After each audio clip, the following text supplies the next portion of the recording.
This isn't exciting. That's the point. So take the pressure off, relax, and let these old stories guide you gently towards sleep. You wake up to a cacophony of sounds that could rival a modern city at rush hour. The sun's barely up, yet the Roman streets are already buzzing with activity. Vendors shout about their wares, as if volume alone could convince you to buy that slightly stale loaf of bread. Ah, bread.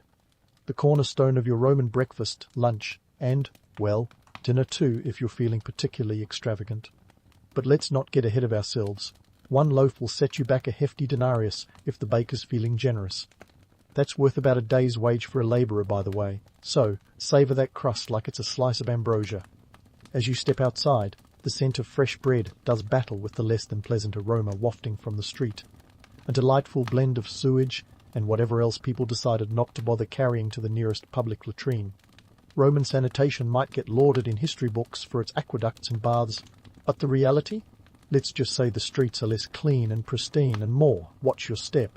Speaking of steps, you're living in an insula, a Roman apartment block that makes modern-day high-rises look like palaces. Space is so tight you could stretch out your arms and touch both walls of your room, assuming you can stretch without elbowing a neighbour. With multiple families crammed into each floor, privacy is a luxury only the wealthy know. And those lovely communal bathrooms? Well, they're not exactly the spa experience Instagram influencers would have you believe. So, about those Roman baths? Yes, they're as iconic as advertised, but let's drop the rose-tinted glasses for a second. Sure, these were places to socialise, to do business, or just to escape the chaos of everyday life. But they were also about not smelling like you've just wrestled with a lion in the Colosseum. It was less about luxury and more about basic hygiene. Think less. 5-star resort, and more, please. Don't judge my scent. The streets are a living, breathing entity, filled with merchants peddling everything from exotic spices to questionable meats. You might even spot a senator or two, trying to look inconspicuous as they haggle over the price of a tunic. Politics in Rome? Oh, it's a spectacle, all right. Senators have a penchant for drama that could give a soap opera a run for its money, but that's a story for another dawn. As you navigate the crowded streets, the noise is a constant companion. Cartwheels clatter over stone, vendors shout, children play, and somewhere a stray cat yowls like it's auditioning for an opera. It's chaotic, but it's life. And the grandiosity of Rome is always just a stone's throw away, even if the reality is a bit grittier than those grand marble columns would suggest. And let's not forget about the cost of living. Bread isn't your only expense. Oil for your lamp, a bit of wine to take the edge off the day, and maybe a new pair of sandals, if yours have finally given out after one too many trips across those uneven cobblestones. Everything has a price, and in Rome, that price is usually higher than you'd like, unless you're in the patrician class, in which case, congratulations on your enviable life of leisure. But before we get too caught up in the romance of Roman life, let's spare a thought for those who built this empire. The labourers, the slaves, the everyday citizens who kept the wheels of Rome turning.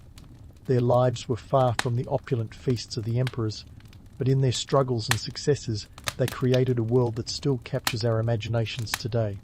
So, as you bite into that hard-won loaf of bread, remember that even in the heart of the empire, life was often more about survival than splendour.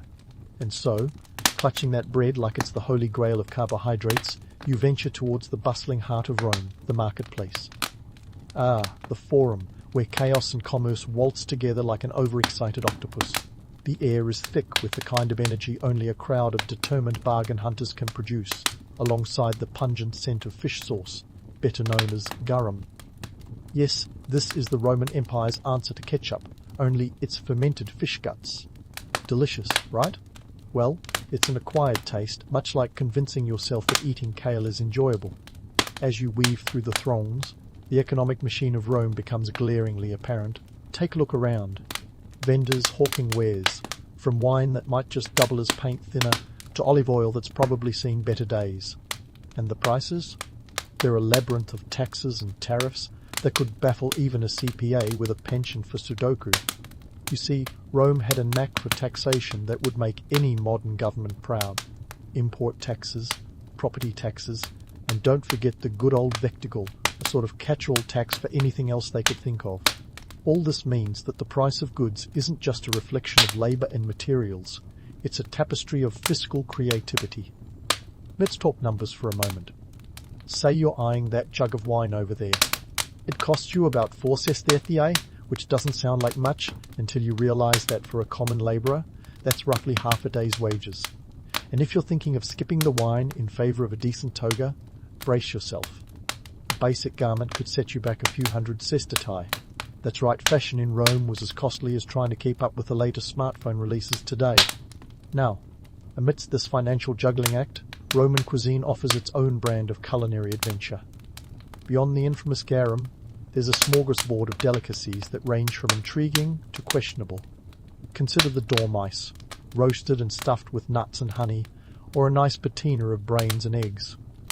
These aren't your typical lunchtime options, unless you're particularly daring or have a taste for the exotic.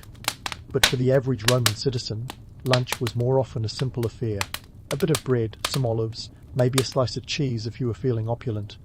Think of it as the ancient equivalent of a desk salad, minus the kale and dressing on the side. Now, let's debunk some myths, shall we? The image of the lavish Roman feast, with tables groaning under the weight of roasted peacocks and overflowing wine goblets, does have a kernel of truth, but it's a kernel reserved for the elite. For most, the reality was a far cry from the opulence depicted in Hollywood blockbusters.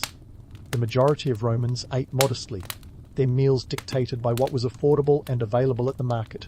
And while the wealthy might indulge in those notorious banquets, where they'd recline like indulgent cats on plush couches, the average citizen was more likely to enjoy a meal that could fit comfortably on a single plate. As lunchtime draws near, the forum becomes even more crowded, a living testament to Rome's status as a melting pot of cultures and classes. Merchants from across the empire, from Gaul to Egypt, shout in a cacophony of languages that makes you wonder if Babel was a real place after all.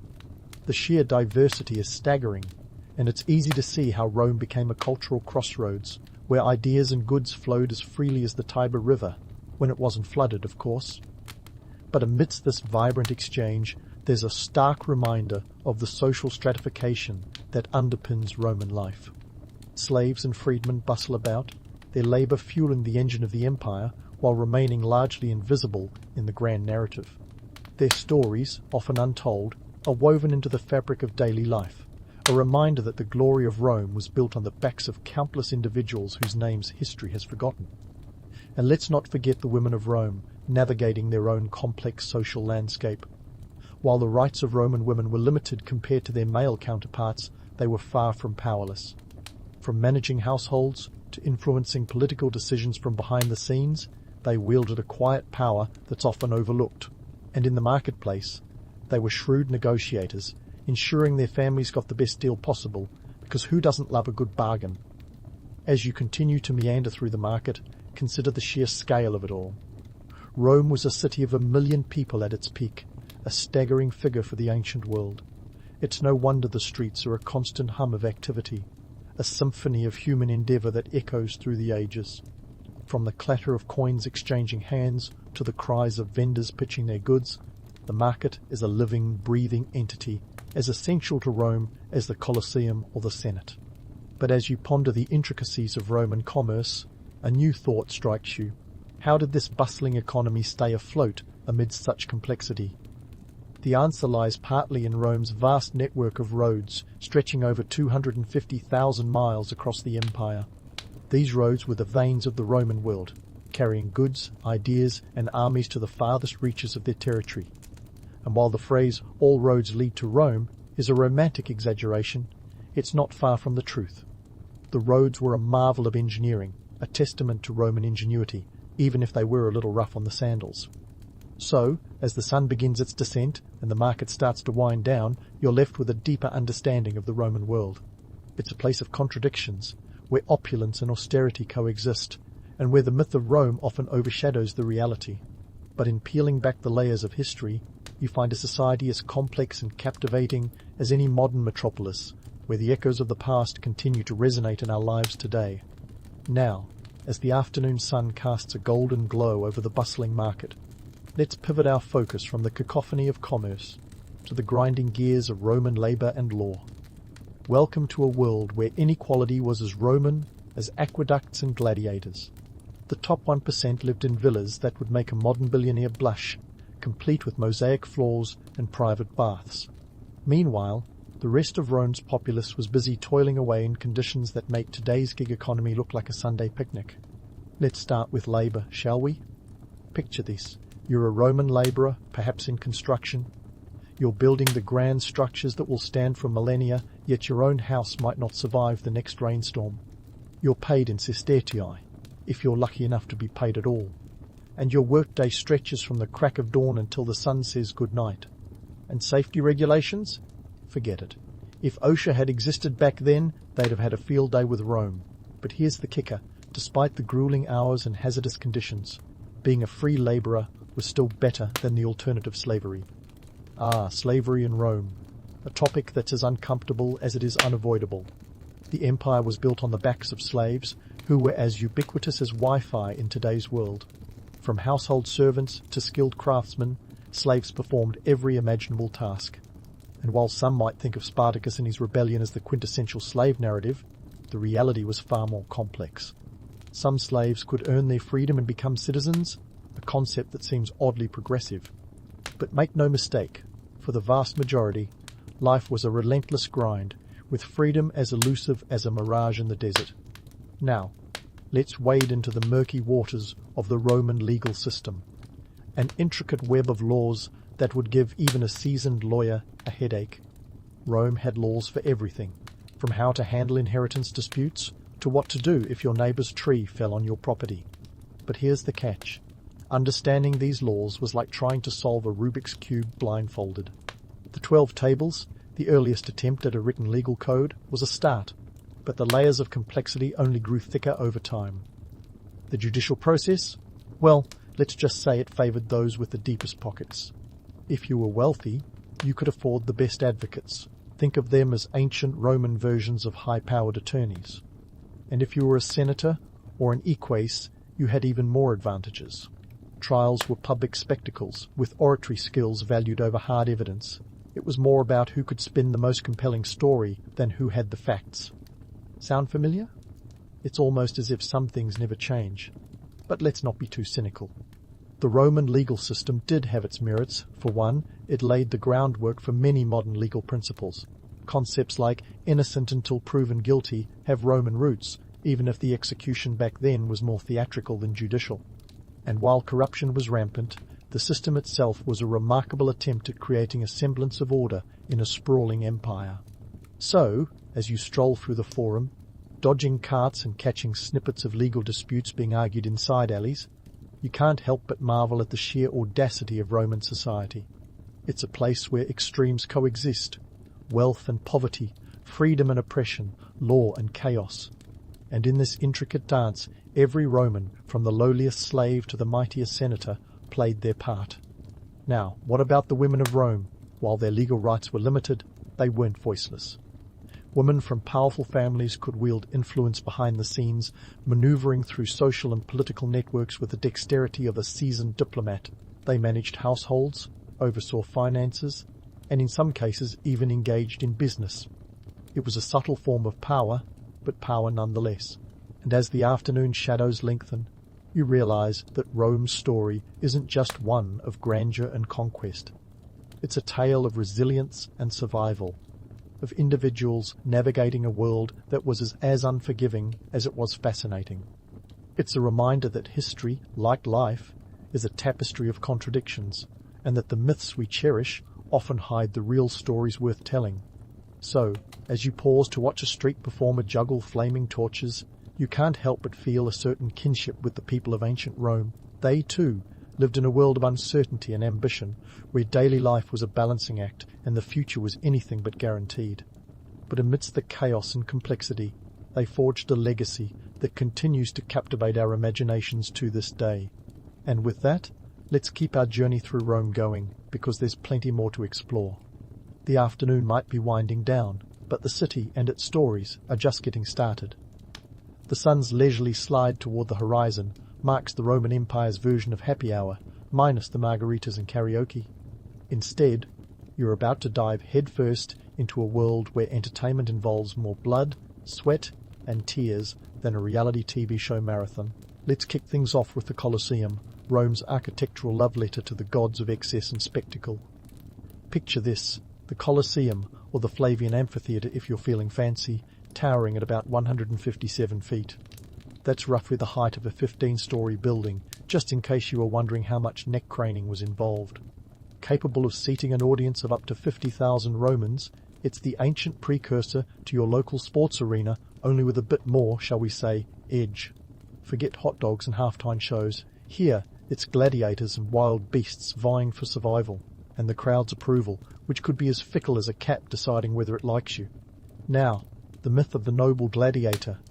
A misunderstood warrior poet in a loincloth might tickle our romantic fancies, but let's get real. Gladiators were typically slaves, criminals, or prisoners of war. Their life expectancy? About as reliable as a weatherman's promise of sunshine. The chance of earning a thumbs up from the crowd, signalling mercy, was slimmer than the armour they wore, if they had any at all. It's a brutal truth, but one that kept Romans glued to their stone seats. On the economic front, attending these games was like getting a Black Friday deal, free entry for the masses, thanks to those benevolent political sponsors.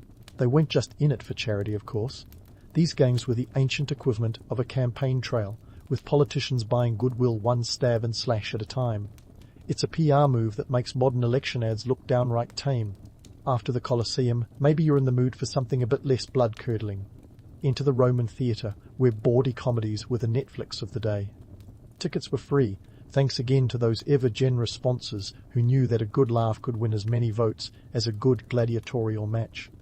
Roman comedy was a no-holds-barred roast of society, poking fun at everyone from the pompous patrician to the hapless plebeian. The humour was about as subtle as a chariot crash, but that was part of the charm. The theatres themselves were architectural marvels, designed to amplify sound so that even the back rows could catch every ribald punchline. The seating was a social statement too. Your position in society dictated your seat. The higher your status, the closer you sat to the action. If you were a senator, you'd be front and centre, catching every comedic jab like a pro. Now, let's take a closer look at the economics of Roman entertainment. Gladiators may have fought for their lives, but behind the scenes, the games were a financial juggernaut. Successful gladiators could earn a small fortune, and their managers, yes, they had managers, were the Jerry Maguires of their time, securing lucrative deals and sponsorships. A top-tier gladiator could fetch upwards of 12,000 sesterces for a single fight. To put that in perspective, that's enough to buy 3,000 jugs of wine or a couple of decent villas, assuming you're not too picky about proximity to the local vomitorium. The theatre scene wasn't exactly a slouch in the economic department either. Playwrights like Plautus and Terence were the rock stars of the stage, their scripts a hot commodity among the Roman elite. Successful plays not only entertained, but also reflected societal norms and politics, offering a satirical mirror to the world of power and privilege. The actors, though often considered lower on the social ladder, could still gain fame and favour, their performances a blend of wit and slapstick that kept audiences coming back for more. As evening descends, the streets of Rome transform into a vibrant tapestry of lights and shadows. The smell of roasting meats and the sounds of laughter and music spill out from taverns and homes alike. But as with everything in Rome, there's a darker side to this nocturnal revelry. The city's infamous Subura district, think of it as the ancient red light district, buzzes with activity, a testament to the less savoury aspects of Roman nightlife. Here, the divide between wealth and poverty is as stark as ever, with the elite partying behind closed doors and the less fortunate seeking solace in a cup of cheap wine. The Roman penchant for spectacle and indulgence isn't just a footnote in history, it's a cornerstone of their identity. Whether it's the roar of the Colosseum or the laughter echoing from the theatre, the empire's love for entertainment is as enduring as its architectural marvels. It's a reminder that, for all the grit and grind of daily life, Romans still found time to revel in the absurdity and joy of existence. So, as you wander through the bustling streets, the echoes of laughter and the distant cheers of the Colosseum still ringing in your ears, you're left with a vivid picture of a world that was as complex as it was captivating. The myths and realities of Roman entertainment offer a window into the soul of an empire, a place where grandeur and grit dance together in an eternal, intricate waltz. And as the night deepens, the city of Rome continues its ceaseless hum, a a testament to the enduring spirit of a civilization that dared to dream big, even as it grappled with the harsh realities of its own making. There's more to explore, more stories to uncover, and more myths to unravel, so stay tuned for our next chapter of Roman life, where the intrigue and allure of this ancient world continue to unfold.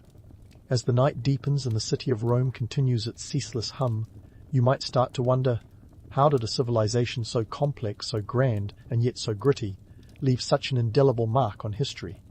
Let's unravel the myth from the reality as we reflect on our journey through the Roman day.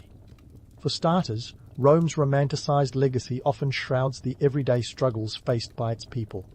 Take the notion of Roman baths, often imagined as serene retreats of marble and steam.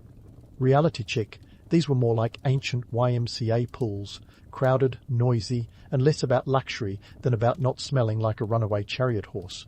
The myth holds a certain charm, though, doesn't it? Imagining senatorial debates conducted in togas amid scented steam clouds is undeniably appealing. But let's not forget the actual experience was more akin to sharing a lukewarm soak with half the city. And yet, this very act of communal bathing speaks volumes about Roman society's values, hygiene, socialization, and a touch of status flaunting. Then there's the Colosseum, the epitome of Roman entertainment. We've already noted the grim reality behind the gladiatorial games, but it's worth pondering why such brutal spectacles captured the Roman imagination. Was it sheer bloodlust or something deeper? Perhaps it was a way for Romans to grapple with their own mortality, to find meaning in the chaos of life through the lens of controlled chaos in the arena. It's a testament to human nature's fascination with life and death, a theme as timeless as it is chilling. Let's not forget the economy, that relentless beast lurking behind every Roman transaction. The myth of the affluent Roman living in opulent villas, dining on lark tongues and peacock brains, is tantalizing. But for the average citizen, the economic reality was tighter than a gladiator's grip on his trident, with a loaf of bread costing a denarius, a whole day's wage for many. The concept of living paycheck to paycheck was as relevant then as it is now. Inflation, taxes, and the price of oil, olive, not crude, were the financial headaches of the day. It's a reminder that while the currency may have changed, the balancing act between income and expenses is as ancient as the empire itself. And what of Roman women? While they're often overshadowed by their male counterparts in history's spotlight, their quiet strength and influence were significant. They navigated societal constraints with savvy, managing households and sometimes even estates, wielding power behind the scenes like invisible puppeteers. Roman women were the original multitaskers, balancing their roles with grace and grit in a society that didn't always acknowledge their worth. It's a story less told, but one that resonates with the modern struggle for gender equality. Now, let's address the elephant, or should I say, the elephantine empire in the room, the myth of Rome's eternal grandeur. The Romans were master self-promoters, branding their empire as the pinnacle of civilization.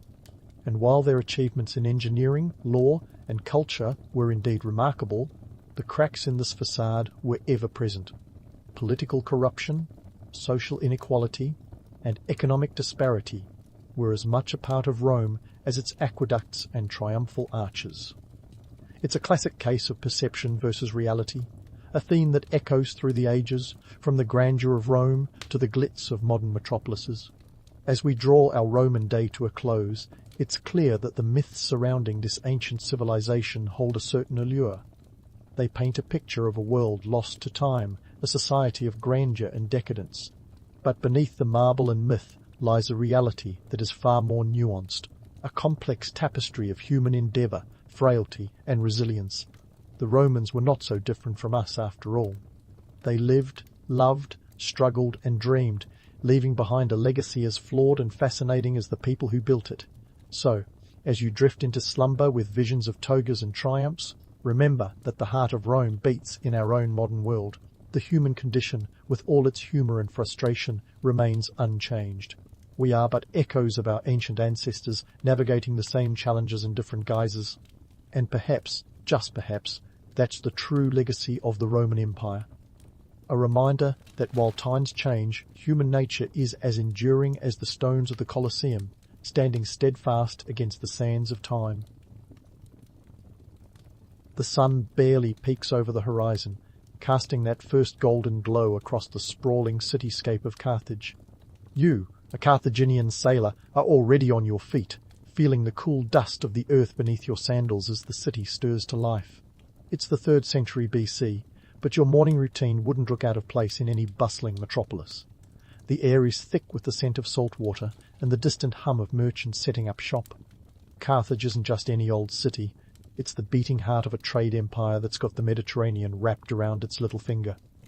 As you make your way toward the port, you can't help but feel a twinge of pride. After all, Carthage's navy is nothing short of legendary. Sure, people like to wax lyrical about the ships themselves, those sleek quinqueremes cutting through the water like knives, but the real magic lies in the vast network of trade routes, each one a lifeline pumping wealth into the city's veins. We're talking trade networks so expansive they'd make today's global economy look like a local farmer's market. The docks are a hive of activity, with ships lining the harbour as far as the eye can see. Each vessel a floating treasure chest, loaded with everything from Spanish silver to African ivory. The sheer scale of it all is mind-boggling. It's estimated that Carthage's trade routes were worth billions in today's dollars. Let that sink in for a moment. Billions. And here you are, a cog in this well-oiled machine, ready to play your part in keeping this economic juggernaut rolling. Of course, it's not all smooth sailing.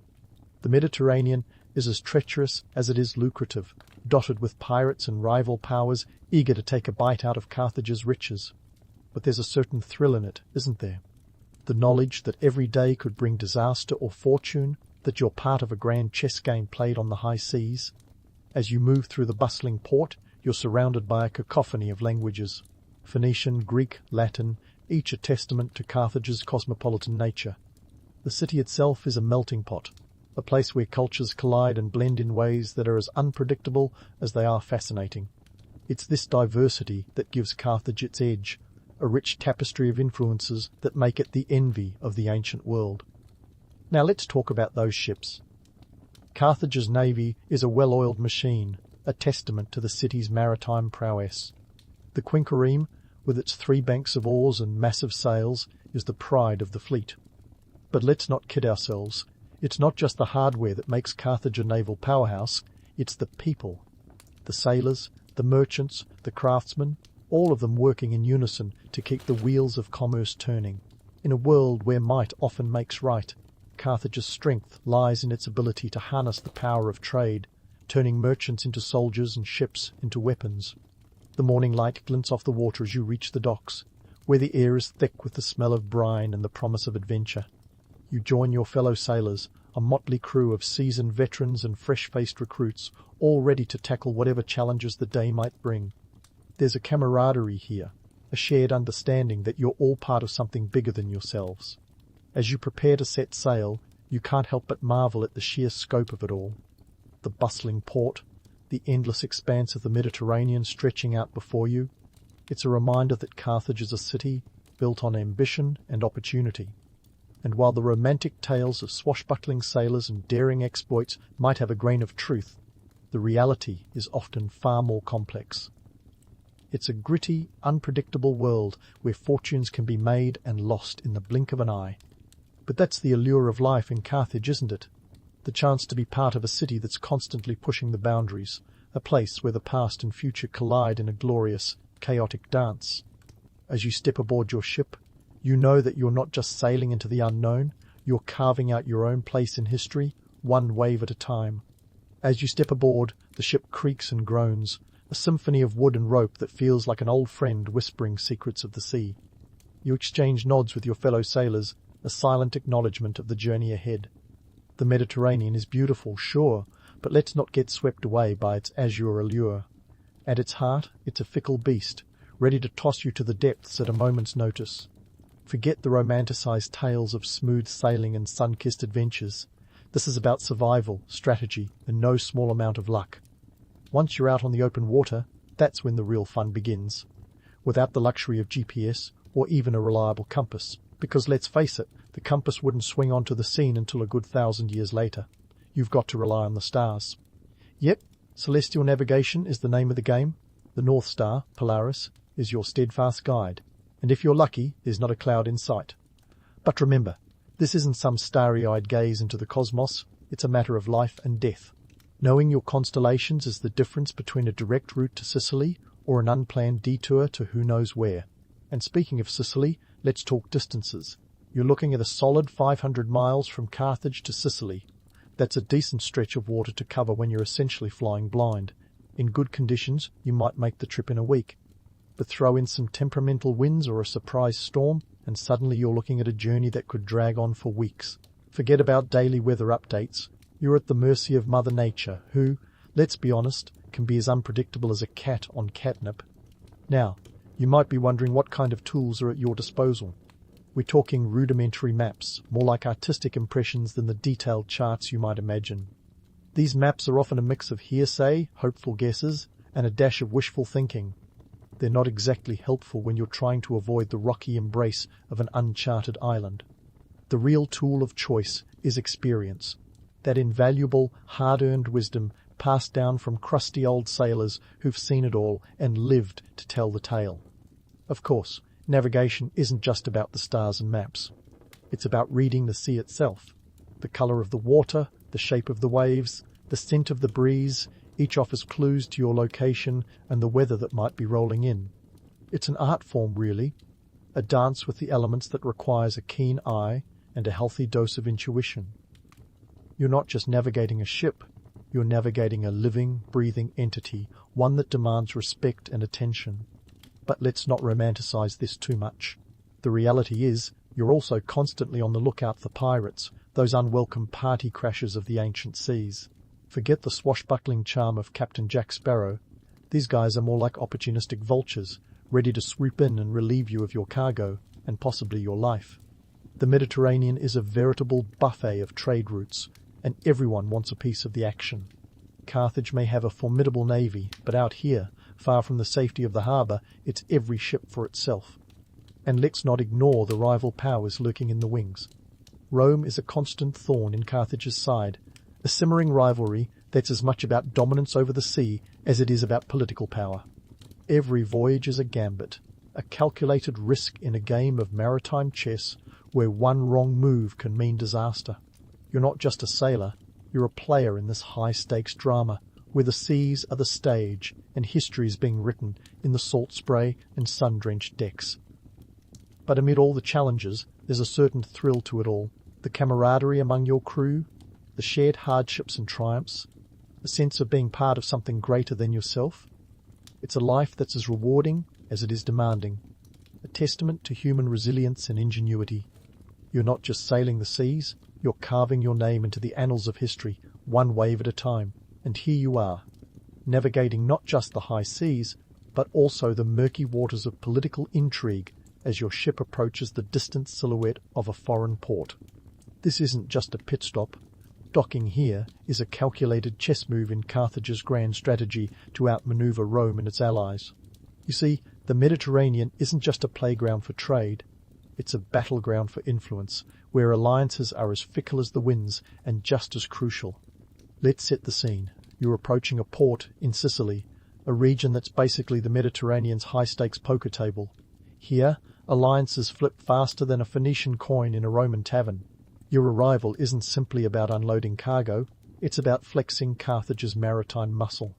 Treaties in this era? Forget the polite rhetoric of modern diplomacy. These were more like a game of who's packing the bigger trireme. It's not so much about who's at the negotiation table, but rather who can block the harbours with a formidable fleet. Now, take a look at that cargo. Every amphora of wine, each bale of silk, isn't just goods to be traded, they're pawns in this geopolitical matchup. Imagine this, a single shipment of grain could sway a local kingdom's allegiance. After all, what's a king without bread for his subjects?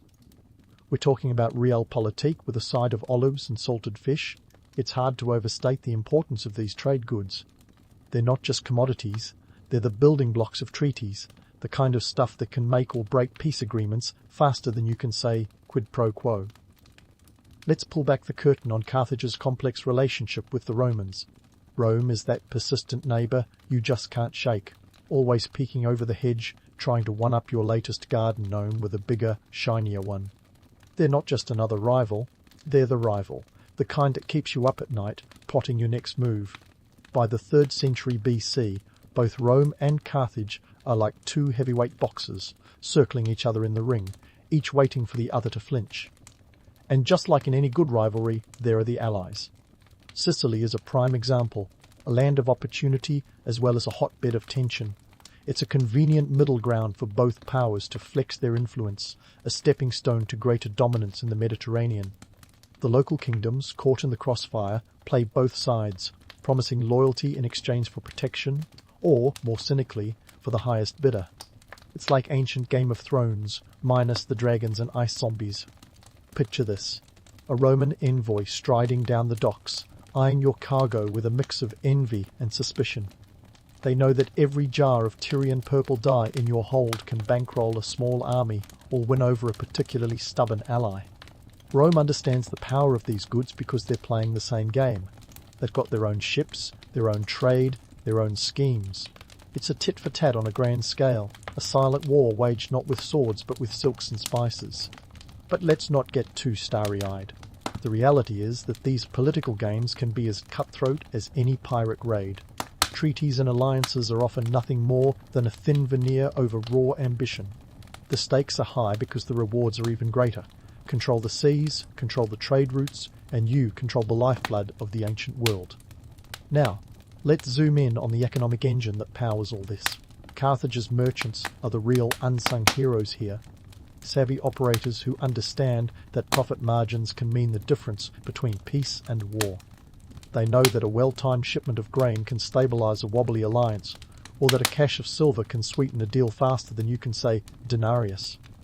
In today's terms, think of them as Wall Street brokers, but with a lot more riding on the line than just investors' portfolios. And then there's you, the Carthaginian sailor, right in the thick of it. You're not just a passive observer, you're an active participant in this grand drama. Every knot you tie, every sail you hoist, contributes to Carthage's standing in this volatile world. It's a heady mix of pride and responsibility, knowing that your actions, however small, ripple through the corridors of power. Don't forget the local politics either.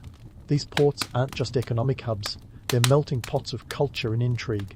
As you dock, you're greeted by a cacophony of voices, some friendly, some not so much. The local rulers are as keen to court Carthage's favour as they are to hedge their bets with Rome. It's a balancing act worthy of an Olympic gymnast, and you're walking the tightrope with them. So, as you step off your ship onto foreign soil, take a moment to appreciate the magnitude of what you're part of. This isn't just a trading mission, it's a strategic maneuver in a much larger game. You're a cog in the wheel of history, turning the gears that drive the fate of empires. It's a wild ride, full of uncertainty and risk, but that's what makes it so exhilarating. You're not just living through history, you're helping to write it, one sail at a time. And with that, we leave you docked in this bustling port, an active participant in the unfolding saga of Carthage's maritime dominance. The story doesn't end here, of course. There are more adventures to come, more storms to weather, more political minefields to cross. But for now, you can savor the moment, knowing you're part of something far greater than yourself, a player in a game that will shape the world for centuries to come.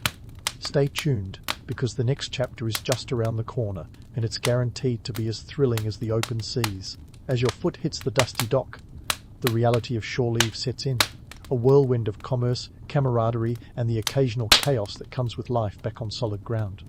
Welcome to the bustling heart of Carthage, where every street corner is a new chapter in the epic of ancient trade, ambition, and survival.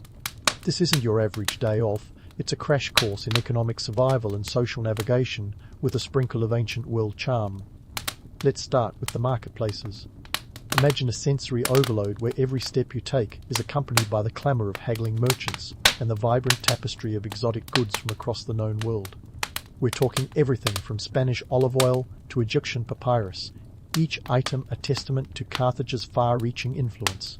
Now, before you romanticize this scene as some idyllic bazaar straight out of a storybook, let's get real.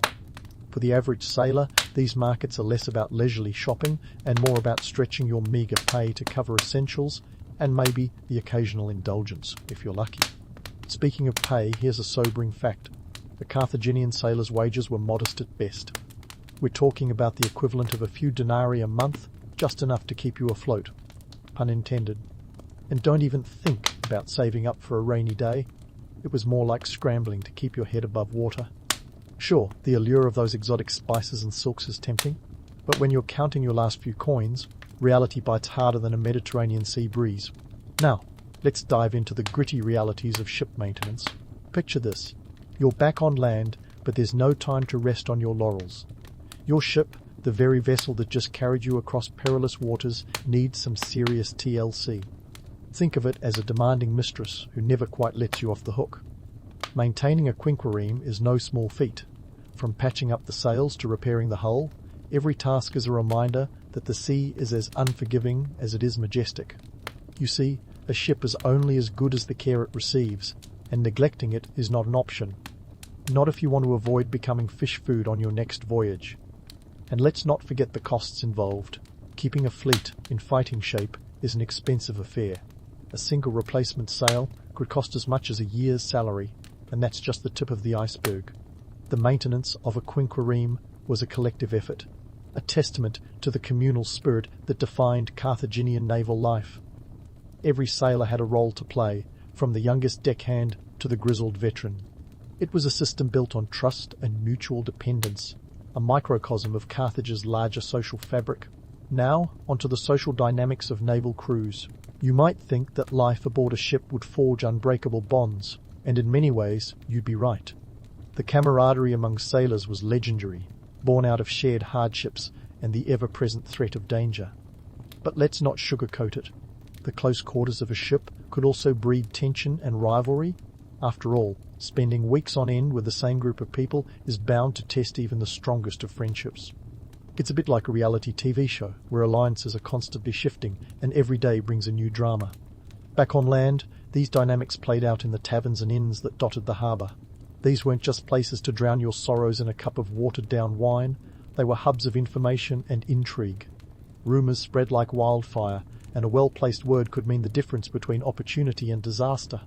You see, the tavern was the ancient equivalent of the office water cooler, a place where sailors could unwind, swap stories, and sometimes hatch plans for their next great adventure. But don't be fooled into thinking shore leave was all fun and games. For many sailors, it was more about survival than vacation. The harsh reality was that life on land could be just as perilous as life at sea. Disease was rampant, and the risk of injury was ever present in the crowded streets and bustling marketplaces. A moment's inattention could lead to a nasty fall, or worse, a run-in with the local authorities. Yes, the law was an ever-present spectre, ready to pounce on any sailor who stepped out of line. And let's just say that ancient justice wasn't known for its leniency. Yet, amid the chaos and challenges, there was a certain thrill to life ashore. It was a chance to reconnect with family and friends, to reaffirm bonds that the sea had stretched but not broken. It was a time to reflect on past voyages and to prepare for the adventures yet to come. Every sailor knew that the sea was a fickle mistress, but the call of the waves was irresistible. The promise of new horizons and untold riches was a siren song that lured them back time and again. And so, as you prepare to leave the bustling port behind, you carry with you the lessons learned and the memories made. You are part of a grand tradition, a member of a fraternity bound by the sea and the stars. The world of Carthaginian sailors is one of endless possibilities, where every day is a new chapter in a story that stretches back to the dawn of time. As you set sail once more, you know that the adventure is far from over. There are more challenges to face, more seas to conquer, and more history to write. So hold fast, sailor, for the journey is just beginning, and the horizon is calling your name. As the sun dips below the horizon, painting the sky in hues of orange and purple, you find yourself reflecting on this life of seafaring. It's easy to get swept up in tales of heroism and adventure stories of daring sailors braving the high seas, outsmarting pirates, and discovering new lands. But let's pump the brakes on that romanticized view for a moment. The reality, as you've lived it, is often far less glamorous. It's not all glorious battles and treasure maps. It's more like a high-stakes game of survival where luck, skill, and a bit of cunning are your best mates. Take those legendary hand-to-hand combats with pirates, for instance. Sure, they make for thrilling campfire stories, the kind that gets your blood pumping. But if we're being honest, most Carthaginian sailors would rather avoid a skirmish than seek one out. Pirates aren't exactly the charming rogues of Hollywood lore. They're more like opportunistic bandits who'd cut your throat for a sack of grain. The truth is, sailors spent more time evading them than engaging in epic showdowns. Remember, losing a ship meant losing your livelihood, and no one wants to be the sailor who returns to Carthage with nothing but a tale of woe and empty hands. And let's talk about those lavish depictions of ancient ships. Sure, the quinqueremes were marvels of engineering for their time, but they were also floating tinderboxes, ripe for accidents. The smell of tar and salt might evoke nostalgia now, but back then, it was a reminder of constant maintenance and hard, back-breaking work. The life of a sailor wasn't about leisurely voyages across calm seas. It was about long hours, grueling labour, and the ever-present risk of disaster. A small tear in the sail could spell doom if not mended swiftly, and the Mediterranean was less a serene blue expanse and more a fickle beast, ready to turn on you in an instant. Now, about those so-called exotic ports of call. A sailor's dream, right? Well, not exactly. While it's true that you got to see different parts of the world, most of the time spent in these ports was all business and very little pleasure. If you were lucky, you might squeeze in a quick visit to a local market or tavern, but don't expect a guided tour of the sights. And let's not forget the language barriers, the cultural misunderstandings, and the occasional hostility from locals who saw you as just another foreigner trying to make a quick buck. Despite these harsh realities, there's an undeniable allure to the life of a Carthaginian sailor. After all, you were part of a maritime tradition that shaped the ancient world. Carthage wasn't just a city, it was the epicenter of a sprawling trade empire that connected Africa, Europe, and Asia. The sailors who plied its trade routes were the lifeblood of this empire, unsung heroes who kept the wheels of commerce turning. They might not have had the fame of generals or the wealth of merchants, but their contributions were invaluable. Think about it. Carthaginian sailors helped establish trade networks that laid the groundwork for future civilizations. They transported goods and exchanged ideas, spreading influences that would echo through history. A single amphora of Carthaginian wine might end up at a Roman banquet, influencing tastes and sparking new trends. A shipment of African ivory could become the prized possession of a Greek artisan, inspiring works that still captivate us today. It was a form of cultural exchange, long before the term was coined. And let's not overlook the strategic importance of your voyages. Every trip was a chess move in Carthage's grand strategy to outmaneuver Rome. You were a cog in a machine that kept the balance of power in the Mediterranean in flux. Sure, you might not have been the one signing treaties or plotting invasions, but without your efforts those political maneuvers would have been impossible. Now, as you stand on the deck, the stars above twinkling like ancient guides, you realize that the legacy of Carthaginian sailors isn't just about the goods they carried or the distance they traveled. It's about resilience and adaptability in the face of uncertainty. It's about the shared stories, the camaraderie forged through hardship, and the unyielding spirit that drove them to explore the unknown. In the end, the tales of heroism and adventure aren't entirely false. They're just incomplete. They capture the spirit of a time when the world was vast and full of mystery, when the sea was both a barrier and a bridge. And while the reality of a sailor's life was often harsh and unforgiving, it was also filled with moments of triumph and wonder that made it all worthwhile. As the last light fades and the chill of night settles in, you take a deep breath, feeling the weight of history and the promise of the future.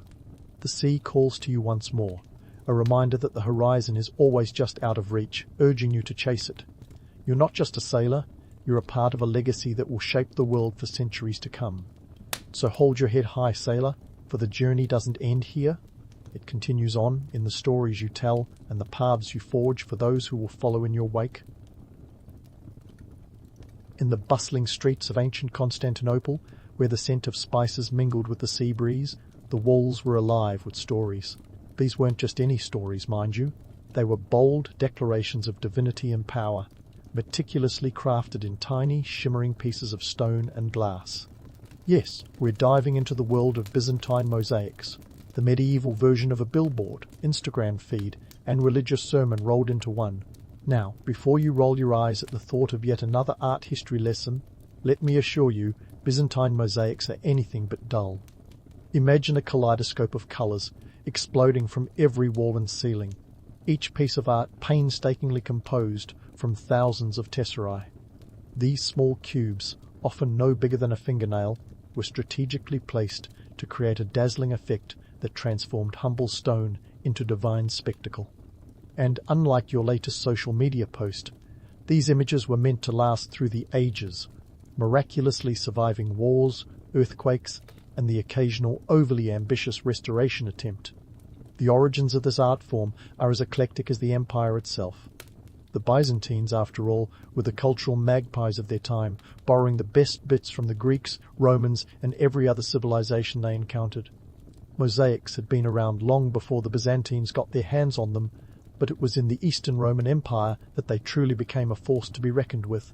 What began as simple geometric patterns in ancient Greek and Roman floors evolved into the complex, narrative-driven masterpieces that adorned the walls and ceilings of Byzantine churches, palaces, and public spaces. But why, you ask, did the Byzantines pour so much time and effort into these intricate artworks? Well, for starters, mosaics were the ultimate power play, a way for emperors and patriarchs to convey their authority in a language everyone could understand. When Emperor Justinian I commissioned the mosaics for the Hagia Sophia in the 6th century, he wasn't just decorating a church, he was making a statement. This was the political equivalent of a mic drop, a visual proclamation that he was God's chosen ruler on earth, with the divine seal of approval to prove it. And let's not forget the religious angle. In an empire where theology was as hotly debated as politics, mosaics served as didactic tools to educate the masses about the mysteries of the faith. They were the original infographics, illustrating complex theological concepts in a way that was accessible to all, whether you were a learned cleric or a humble peasant. In a world where literacy rates were about as low as Byzantine tolerance for heresy, these images spoke volumes. Take, for instance, the iconic mosaics of the Church of San Vitale in Ravenna, Italy. Completed in 547 AD, these mosaics are a masterclass in visual storytelling. One scene depicts Emperor Justinian, resplendent in imperial purple, flanked by his courtiers and soldiers. Opposite him stands Empress Theodora, equally regal, surrounded by her retinue. The symmetry of the compositions isn't just aesthetically pleasing, it's a deliberate message of harmony and balance, both in the earthly realm and the heavenly one. But let's not romanticize the process too much. Creating these masterpieces was a labor-intensive, back-breaking endeavor.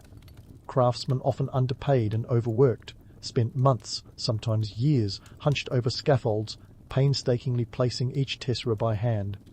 And while the emperors and bishops took the glory, it was these unnamed artisans who brought the visions to life. It's a bit like giving all the credit for a blockbuster movie to the studio execs, while the hard-working crew toils away behind the scenes. This brings us to the economics of it all. Mosaics weren't cheap. The cost of materials, from the gold-leaf tesserae to the rare-coloured stones imported from distant lands, was astronomical. Not to mention the skilled labour required to assemble these works of art. In a time when the average labourer was lucky to earn a few coins a day, the resources poured into mosaics could have funded a small army or rebuilt a city wall. Yet, for the Byzantines, the investment was worth it. Mosaics were a testament to their wealth, sophistication, and divine favour, a tangible symbol that they were the inheritors of Rome's legacy and, by extension, God's chosen people. So, as you wander through the echoing halls of these ancient churches and palaces, take a moment to appreciate the stories told in stone and glass. Each mosaic is a snapshot of an empire that wielded art as a weapon of power and persuasion. They are, in every sense, the tweets of their time, broadcasting messages of piety and dominance with all the subtlety of a neon sign in Times Square. Through the dust of centuries, these images whisper their secrets to those willing to listen, a reminder that even in the grand theatre of history, the smallest pieces can create the most enduring legacies. Now, let's turn our gaze from the grandiose spectacle of Byzantine mosaics to the nitty-gritty, hands-on craft that brought these masterpieces to life. Picture this: a bustling workshop in the heart of the empire, filled with artisans who were part engineer, part artist, and full-time miracle workers. These folks transformed mundane materials into vibrant tapestries of stone and glass that could make even the most stoic of saints crack a smile. First things first, let's talk tesserae. These little cubes of wonder, typically measuring less than a centimetre across, were the building blocks of Byzantine mosaics. Forget your standard Home Depot tiles. These babies were crafted from a kaleidoscope of raw materials: glass, marble, ceramics, and even precious metals like gold and silver for that extra divine sparkle. The tesserae came in all sorts of colours, shades and sheens, sourced from far and wide. Those deep blues, likely derived from lapis lazuli, imported all the way from Afghanistan. Talk about a globe-trotting stone. The artisans would start by sketching out the design on a damp plaster surface. Think of it as an ancient version of paint by numbers, except the stakes were sky-high and the artist's patience was longer than a Byzantine sermon. Each tessera was carefully cut and placed with precision, like pixels in a digital image. Only this was painstakingly analog. The goal was to create an image that, when viewed from a distance, formed a cohesive and breathtaking picture. Up close, it was a mosaic of chaos and colour, but step back, and voila, divine order out of earthly chaos. Now, let's dive into the sweat and economics behind this whole operation. Crafting a mosaic wasn't a weekend DIY project you could knock out between coffee breaks. Oh no, this was a months-long, sometimes even years-long commitment. The team of artisans, often a mix of local talent and itinerant craftsmen from across the empire, worked long hours, hunched over scaffolding in dimly lit spaces. It was back-breaking work. And the pay? Let's just say it wasn't exactly on par with the effort involved. While the emperors and church officials were throwing lavish feasts, these artisans were lucky if they got a decent meal and a few coins for their trouble. But who was footing the bill for these grand displays of piety and power? The answer, unsurprisingly, is as complicated as Byzantine politics. Often, it was a combination of church funds, imperial coffers, and private donations. In some cases, wealthy patrons, eager to secure a spot in heaven or curry favour with the powers that be, would sponsor entire sections of a mosaic. It was a bit like modern-day crowdfunding, only instead of a Kickstarter campaign for the latest tech gadget, you were investing in eternal salvation and artistic immortality. The cost of materials alone was astronomical. Gold leaf tesserae, for instance, were made by sandwiching a wafer-thin layer of gold between two pieces of glass. This was the ancient equivalent of bling, and it didn't come cheap. Then there were the labour costs. Each tessera placed by hand, each design meticulously planned and executed. It was an investment that could rival the GDP of a small Byzantine province. Yet, for the patrons, it was worth every coin. Mosaics were not only a testament to one's faith and wealth, but also a way to immortalize one's legacy in the sacred halls of history. In essence, these stunning creations were more than just art. They were a strategic blend of religion, politics, and economics, all rolled into one. They were designed to inspire awe, convey complex theological messages, and assert the authority of those who commissioned them. It was a visual power play, a grand statement of divine favour and earthly prowess, all meticulously crafted from countless tiny pieces of stone and glass. So, as you ponder the shimmering depths of these ancient mosaics, remember the labour and love that went into each one. Behind the gleaming surfaces and holy images lay the stories of the artisans who toiled in obscurity, the patrons who funded their work, and the empire that stood as a testament to an age where art was a weapon of influence and a canvas of faith. In the grand mosaic of history, every piece, no matter how small, has its place in the tapestry of time. And in this Byzantine world, the mosaics were not just art, they were a living testament to the divine and the earthly, a reminder that even in the smallest pieces we find the grandest narratives. And speaking of grand narratives, let's dive headfirst into the world of symbolism baked into those Byzantine mosaics. Because, believe it or not, these artistic wonders were less about jazzing up a wall and more about spinning a yarn of faith and power that even the most illiterate peasant could understand. It's like the ultimate ancient version of show, don't tell. Now, the Byzantines weren't just throwing around symbols willy-nilly. Oh no, each mosaic was a carefully curated message, a visual sermon plastered across the walls for everyone to see. The empire was steeped in a melting pot of cultures, and this was reflected in their art. Imagine a mystical cocktail where Zeus and Apollo could rub shoulders with saints and archangels. That's right, pagan and Christian imagery often played nice together, creating a bridge between the empire's Greco-Roman roots and its Christian future. Take, for instance, the mosaic of Christ Pantocrator, which became a staple in Byzantine churches. This image of Christ as the almighty ruler of the universe was more than just an artistic trope. It was a theological statement.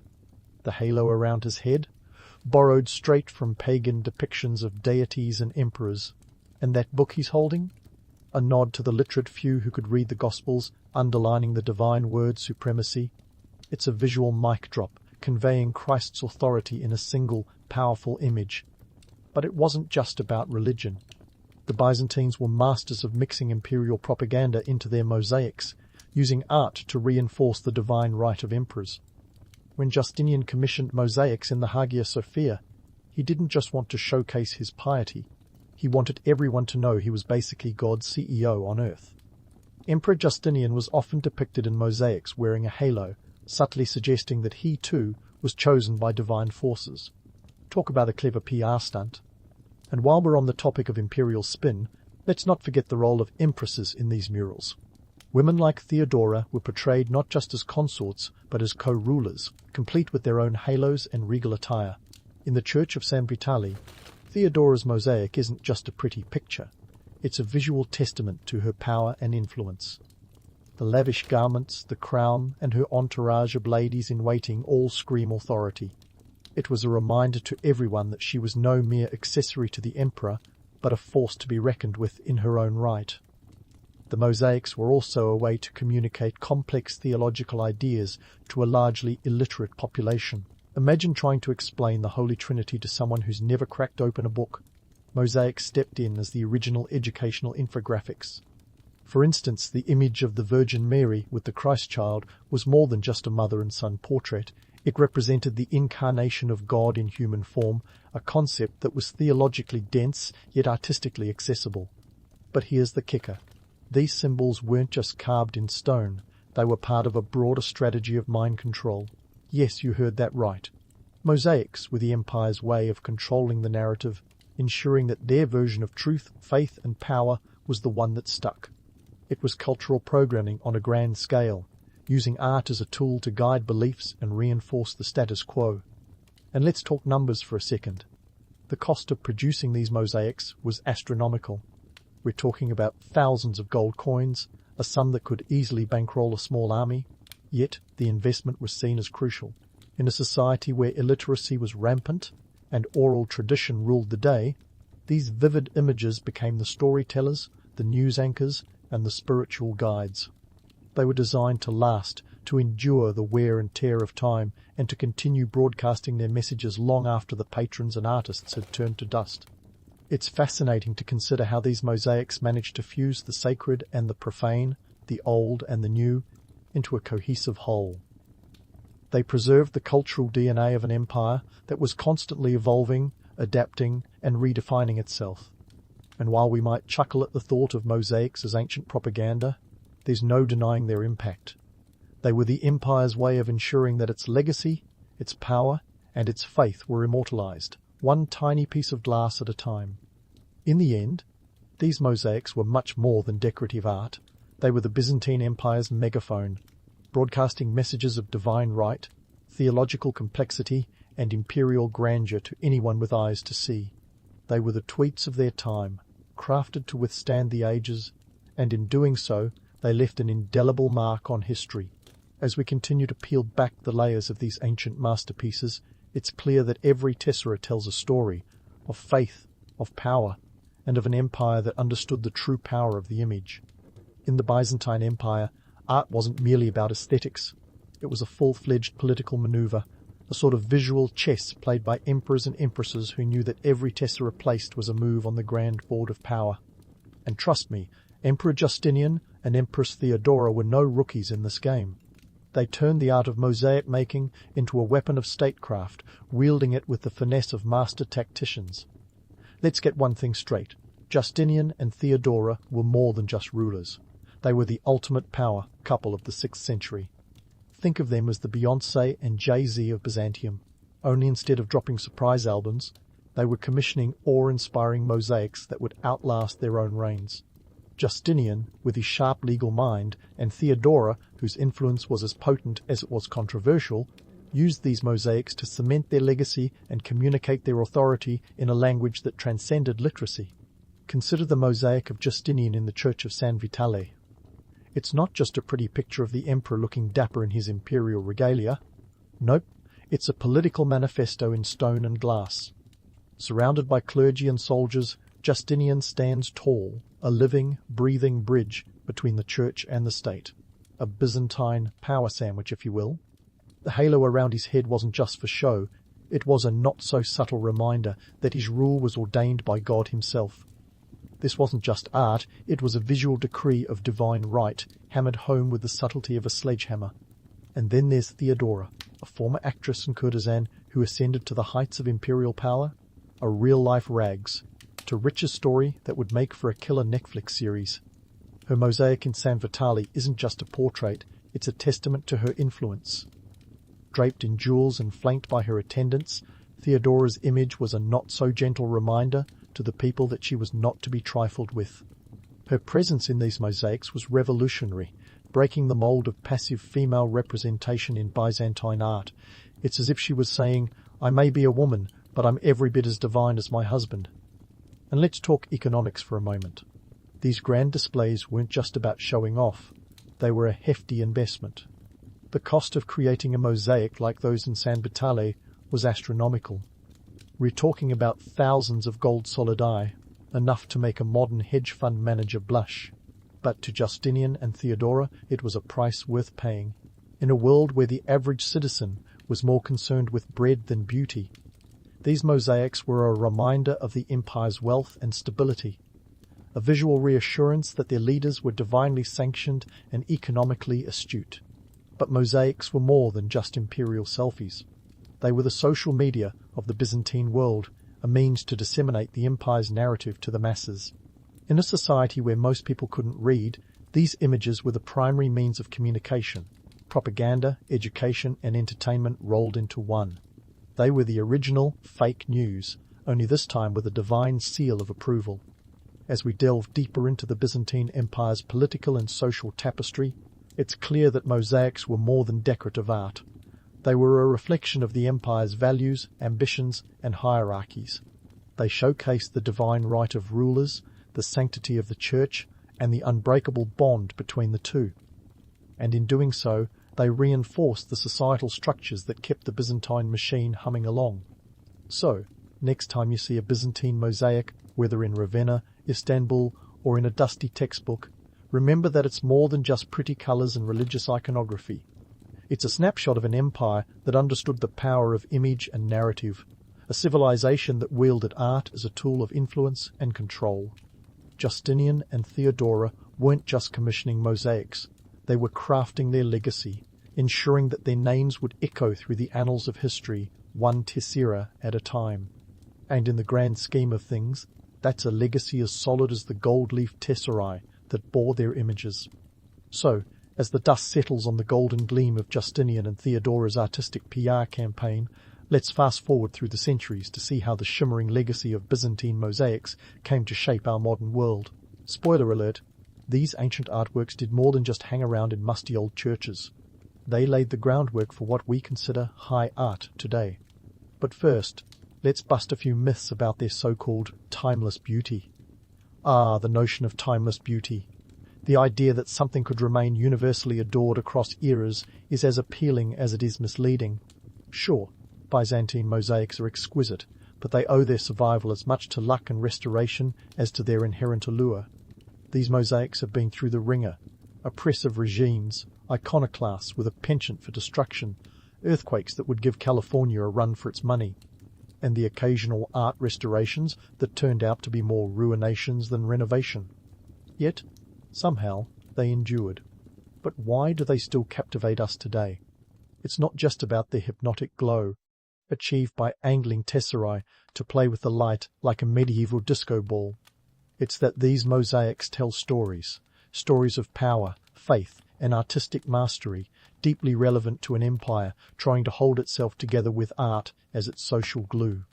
The Byzantines were experts in crafting narratives, a skill that resonates in our own media-saturated world where storytelling remains king. The ripple effects of Byzantine mosaics can be seen in the Renaissance's embrace of perspective and realism, which brings us to Italy. When the crafty Venetians took a page out of the Byzantine playbook, they transformed their city into a spectacle of mosaics, turning St. Mark's Basilica into a shimmering testament of cross-cultural exchange. This was cultural appropriation in its most glittering form. Fast forward a bit more, and you'll see their influence creeping into the Art Nouveau movement. Artists like Gustav Klimt, with his opulent, mosaic-like paintings, drew directly from the visual language of Byzantium. His iconic piece, The Kiss, practically screams Byzantine with its flat golden background and intricate patterns. Even in architecture, the Byzantine touch can be spotted in the domes and decorative flourishes of modern cathedrals and civic buildings, proving that the Byzantines were not only trendsetters, but timeless influences. Yet, let's not gloss over the less-than-glamorous reality. Crafting these mosaics was back-breaking and often thankless work. The artisans who toiled over them likely got more back pain than recognition. While emperors basked in the glory, the real unsung heroes were those anonymous craftsmen who painstakingly arranged every tessera. It's a tale as old as time. Those in power get the credit, while those who do the work get, well, work. And what about the economics? The Byzantine Empire poured an insane amount of resources into these mosaics, funds that could have fed armies or built fortresses. But to the Byzantines, art was an investment. It was a way to assert dominance, to claim divine favour, and to communicate complex theological ideas to a largely illiterate population. Art was the medieval megaphone, blasting messages of faith and authority across the ages. In essence, Byzantine mosaics were the empire's version of a viral tweet, designed to capture attention and disseminate a message. They were the ultimate blend of beauty and propaganda, a marriage of aesthetics and ideology that modern marketing execs would envy. They were the visual equivalent of a carefully curated Instagram feed, except these images had staying power, lingering long after the empires that created them crumbled. So, why do these ancient mosaics continue to captivate us? Perhaps it's because they remind us of the power of art to transcend its time and place. They speak to the enduring human need to tell stories, to leave a mark, to be remembered. They are a testament to an empire that understood the true power of the image, a power that remains just as potent today. And as we gaze upon their intricate beauty, we are reminded that art, much like history, is a mosaic of human experience, each piece a fragment of a larger narrative that continues to unfold. As we wrap up this journey through the world of Byzantine mosaics, let's leave with this thought: art is not merely decorative, it is declarative. It declares who we are, what we value, and how we wish to be remembered. In the end, these mosaics are more than just pretty pictures. They are echoes of a civilization that mastered the art of storytelling, one tiny piece of glass at a time. 1,000 years ago, while most Europeans were fumbling around with the Dark Ages like a toddler with a Rubik's Cube, the Mayans were busy decoding the celestial mysteries of the universe with an astronomical precision that would make NASA blush. Yep, they were the original stargazers, and they didn't even need telescopes. With just their eyes and minds sharp enough to cut through jungle vines, these folks charted the heavens, producing calendars that pegged the positions of the stars and planets with an accuracy that would leave modern astrologers clutching their crystals in disbelief. Now, before we dive into the cosmic calculus of these ancient sky watchers, let's get a few things straight. The Mayans weren't just starry-eyed dreamers looking for their cosmic soulmate. Their astronomical pursuits had deeply practical roots. The night sky was their calendar, their clock, and their guidebook to survival. Agriculture, after all, was the backbone of their civilization. And it doesn't take a Harvard degree to know that planting corn at the wrong time is a recipe for disaster. So, the Mayans turned their eyes heavenward, using the movements of celestial bodies to dictate the rhythms of their agricultural cycle. The stars didn't just twinkle prettily for the Mayans. They practically shouted, "Time to plant the maize!" But hold on, there's a twist. For the Mayans, the night sky was also a divine stage show. The celestial choreography wasn't just about corn and beans, it was laden with religious significance. The gods, they believed, were orchestrating this grand cosmic ballet, and it was up to the Mayans to interpret their divine messages. This meant that astronomy was a matter of spiritual importance, with priests doubling as astronomers. They weren't just predicting solar eclipses, they were reading the divine scripts. It's this blend of practicality and spirituality that made Mayan astronomy so extraordinary. They didn't just look up to see what was happening, they looked up to understand why it was happening. And that's what makes their achievements so impressive. They built observatories like the Caracal at Chichen Itza, a round stone structure that was less about looking fancy and more about serious celestial business. From here, the Mayans tracked Venus with an accuracy that would make any modern-day horoscope seem like the work of a magic 8-ball. Speaking of modern-day astrology, let's take a moment to appreciate how the Mayans would probably chuckle or perhaps cringe at today's zodiac obsession. While contemporary astrologers are busy aligning your love life with Mercury in retrograde, the Mayans were mapping the synodic cycle of Venus to predict warfare and diplomacy. For them, Venus wasn't just a pretty planet, it was an agent of change, a celestial influencer dictating earthly affairs. And here we are, centuries later, still arguing over whether Scorpios and Leos can ever truly get along. The Mayans would probably have a thing or two to say about our cosmic priorities. Let's put some numbers on this celestial scoreboard, shall we? Mayan astronomers could predict solar eclipses within a day's accuracy over a span of several decades. That's like betting on your favourite sports team winning the championship in 2000 and actually getting it right. Their long count calendar, which famously predicted the end of the world in 2012, spoiler alert, it didn't happen, was based on a cycle of 5,125 years. And they didn't just stop at one calendar. They had three: the Tzolk'in, a 260-day ceremonial calendar, the Harb, a 365-day solar calendar, and the aforementioned long count. If you ever thought managing multiple Google calendars was tough, try juggling three intertwined cosmic schedules. So, as we gaze up at the night sky with our apps and gadgets, maybe we should tip our hats to the Mayans. They did it all with nothing but their eyes, their wits, and a deep reverence for the universe. They remind us that the cosmos isn't just a backdrop for our earthly dramas, but a player in them. It's a humbling thought, one that might even make you reconsider the horoscope section of your favourite magazine. Or not. After all, a little cosmic mystery never hurt anyone. But enough about the cosmic drama for now. Let's get into the nuts and bolts of how the Mayans managed to keep time with all the precision of a Swiss watchmaker, minus the wristbands. The Mayan calendar system is like a well-oiled machine of interlocking gears, and to understand it, we'll need to break it down. It's less like a calendar and more like a symphony. Each part plays its role to create a harmonious whole.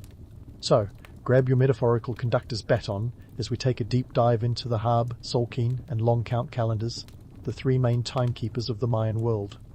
First up, the Harb. Think of this one as your standard solar calendar, with a twist. The Harb was a 365-day cycle, similar to the Gregorian calendar we use today. But don't expect any New Year's Eve parties here. The Harb consisted of 18 months, each with 20 days, plus an extra month, Wayeb, which had 5 nameless days. Talk about a countdown to doom. The Mayans believed these days were unlucky, a time when the boundaries between the mortal and divine realms blurred and chaos reigned. Imagine trying to get insurance during Wayeb. Good luck with that. Now, onto the Tzolk'in, the vibrant ceremonial heart of Mayan timekeeping. This 260-day cycle is a bit like if your Google Calendar was suddenly hijacked by a spiritual life coach. Composed of 13 months of 20 days each, the Tzolk'in was used for everything from religious ceremonies to planning battles. It's like the Mayans knew that if you want to get the gods' attention, or make sure you're invading on a lucky day, you better be on the right page of the cosmic planner. And here's the kicker. No one knows exactly why 260 days. Some scholars suggest it correlates to the gestation period of a human. Others think it ties to agricultural cycles, but the real answer could be as lost as a sock in a dryer. Now, let's not forget the showstopper, the long count calendar. This one's the Mayan equivalent of a cosmic stopwatch, designed to track longer cycles of time. It's the calendar that got everyone worked up about the world ending in 2012, a classic case of the human tendency to see doom in the numbers.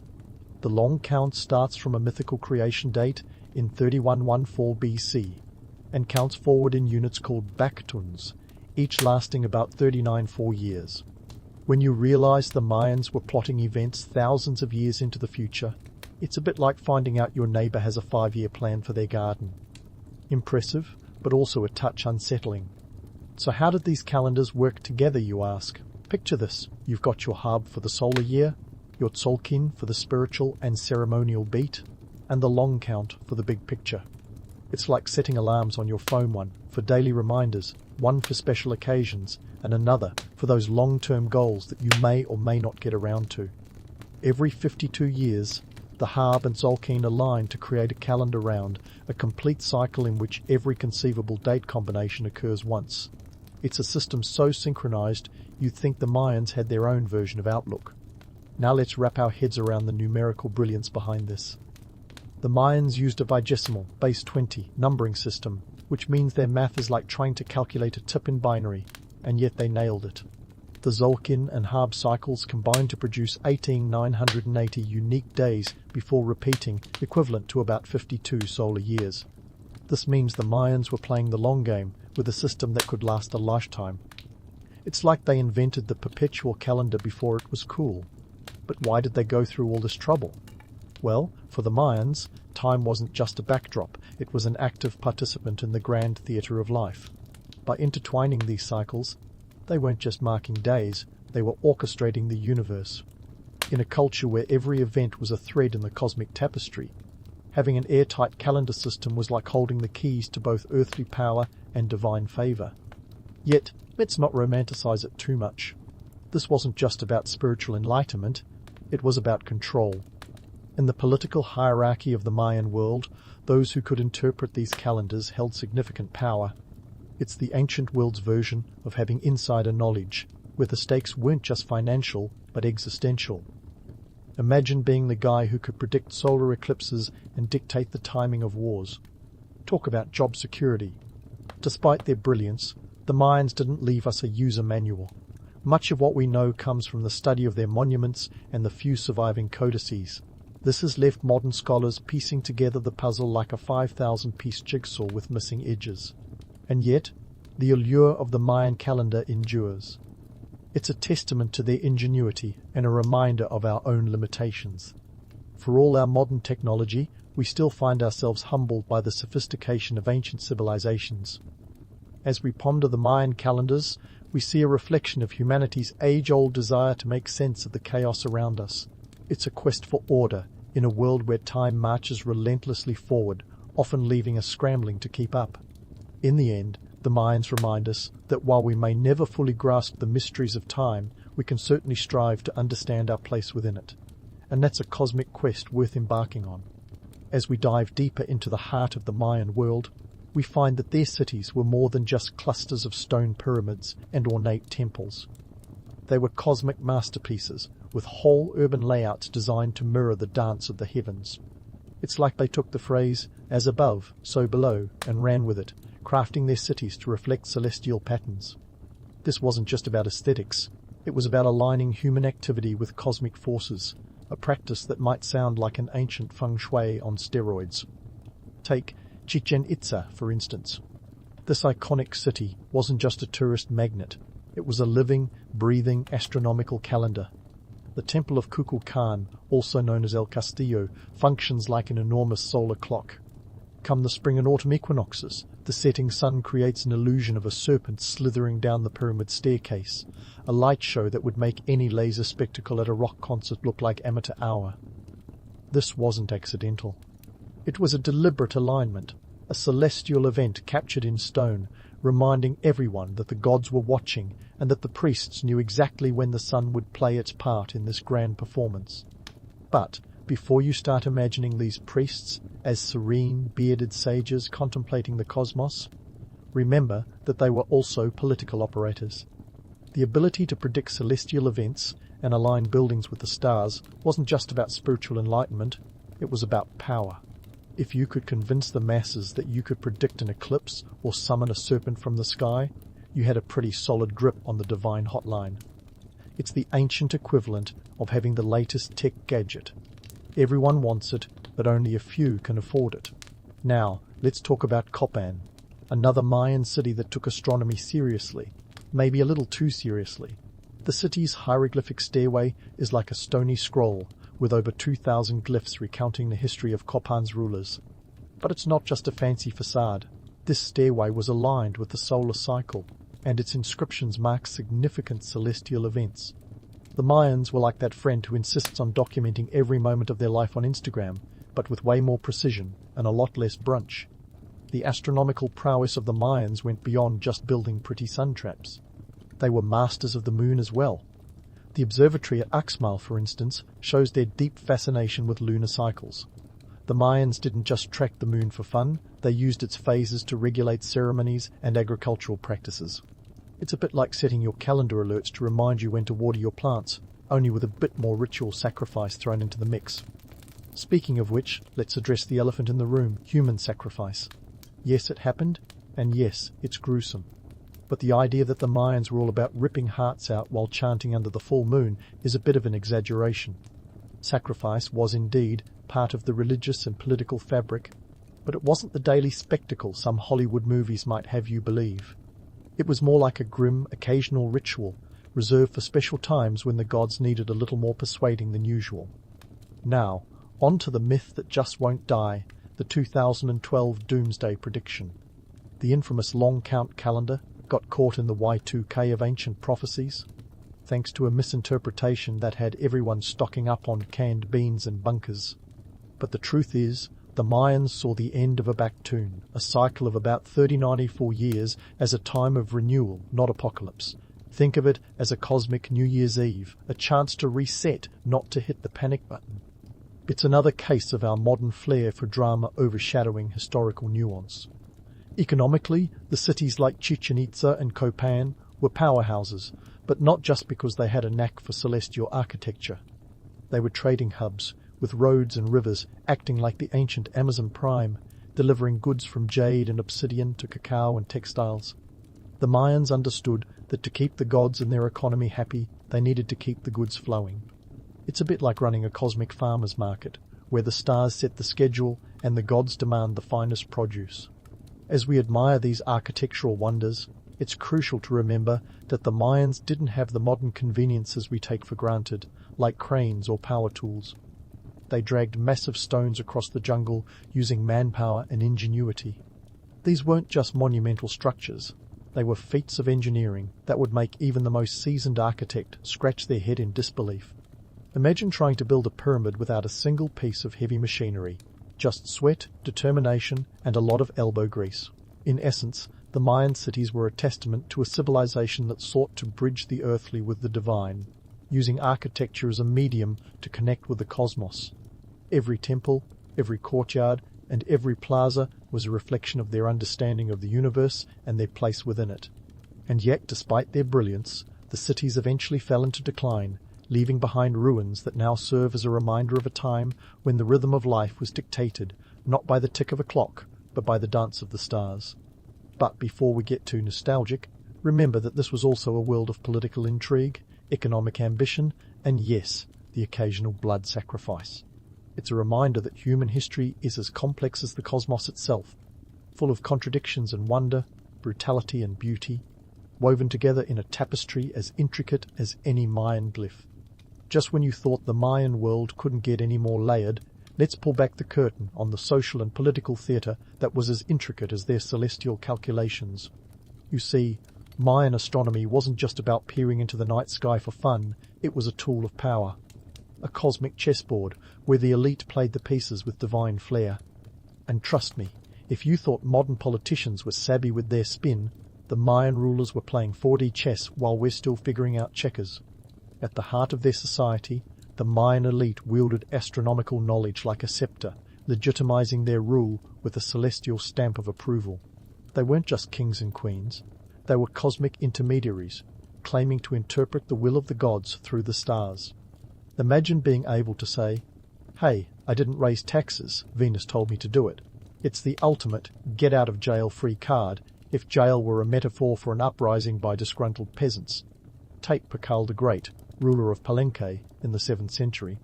He wasn't just any king, he was practically the Steve Jobs of his time, revolutionizing his city-state with architectural and astronomical innovations.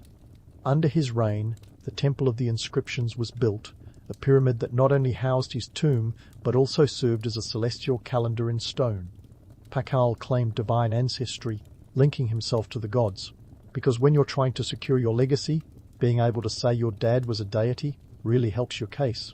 But before you start thinking these rulers were all knowing oracles, let's remember the human element. The Mayan elite were as prone to power struggles and political maneuvering as any modern-day politician. That's right, behind the awe-inspiring temples and meticulous star charts were human beings playing a high-stakes Game of Thrones, complete with alliances, betrayals, and the occasional bloody coup. The stars were their alibi, but the power plays were all too earthly. Now, let's talk economics. Because while celestial phenomena were captivating, they also had a tangible impact on the Mayan economy. Astronomical events weren't just sky-gazing spectacles. They were triggers for agricultural cycles, trade expeditions, and religious festivals. When the Mayans saw Venus rising, it wasn't just a pretty sight. It was a signal to start planting or a cue for traders to pack their bags and hit the road. It's like a cosmic stock market bell, ringing to open the day's trade on obsidian and cacao. Every 584 days, Venus completed its cycle, a period that the Mayans tracked with the precision of a Swiss banker. This wasn't just for kicks. Venus was thought to influence rain patterns, essential for agriculture. And in a world where the economy was literally rooted in the soil, predicting rain was as significant as having insider info on Wall Street. It's the difference between a bumper crop and a year of famine talk about high stakes. Speaking of high stakes, let's not forget the festivals. The Mayans knew how to throw a party, and astronomical events often marked the calendar for these celebrations. Whether it was the end of a Zolkin cycle or the solstice, these events were opportunities for the community to come together, honor the gods and, let's be honest, keep the populace entertained. After all, a well-fed and entertained population is far less likely to question the divine right of kings who claim to consult the stars. But before you get too swept up in the romance of it all, let's ground ourselves in some hard truths. The Mayan civilization, for all its celestial grandeur, was not immune to the harsh realities of resource scarcity and environmental stress. Droughts, likely exacerbated by deforestation and overpopulation, could turn the most well-laid plans of stars and men into chaos. When the rain didn't come, all the predictions in the world couldn't put maize on the table. And then there's the question of literacy. While the elite were fluent in the language of the stars, the average Joe or Jose was more concerned with the ground beneath his feet than the sky above. Only a select few had access to this celestial knowledge, and they guarded it jealously. It's a bit like having the nuclear codes. You don't just hand them out at the local tavern. This exclusivity created a society where knowledge was power, quite literally, and the priest astronomers held the keys to that kingdom. So, what does all this tell us about the Mayans? They remind us that human societies have always sought to impose order on the chaos of existence, using whatever tools are at their disposal. Be it a star chart or a smartphone app, the Mayans looked to the heavens and saw patterns, stories, and a divine script that justified the world around them. And in doing so, they laid the foundations for a civilization that continues to captivate us with its blend of logic and legend.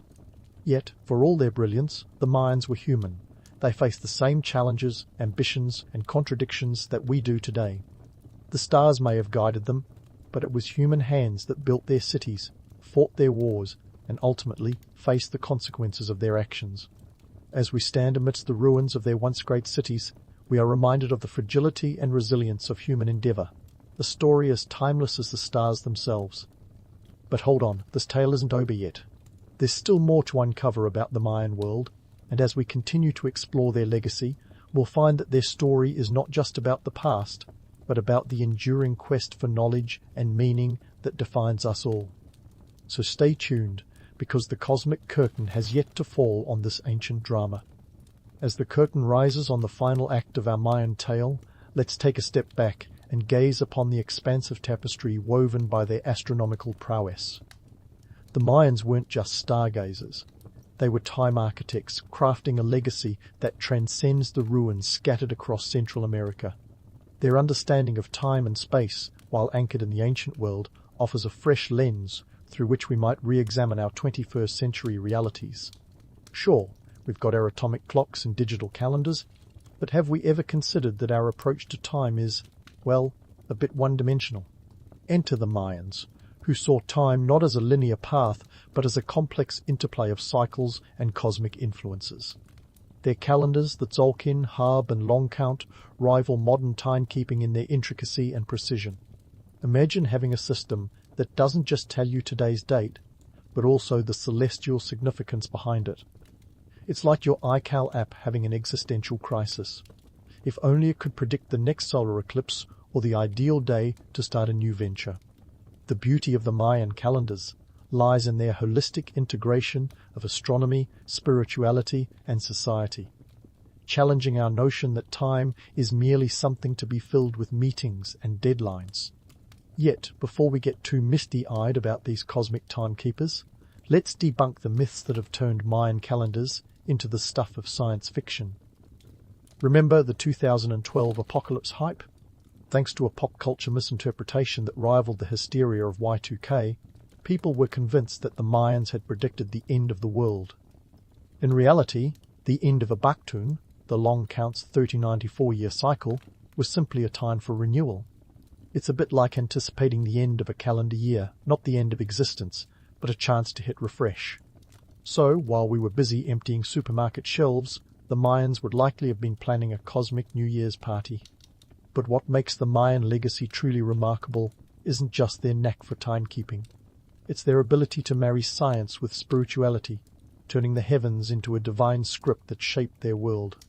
This duality, the blending of practicality and mysticism, captures the imagination.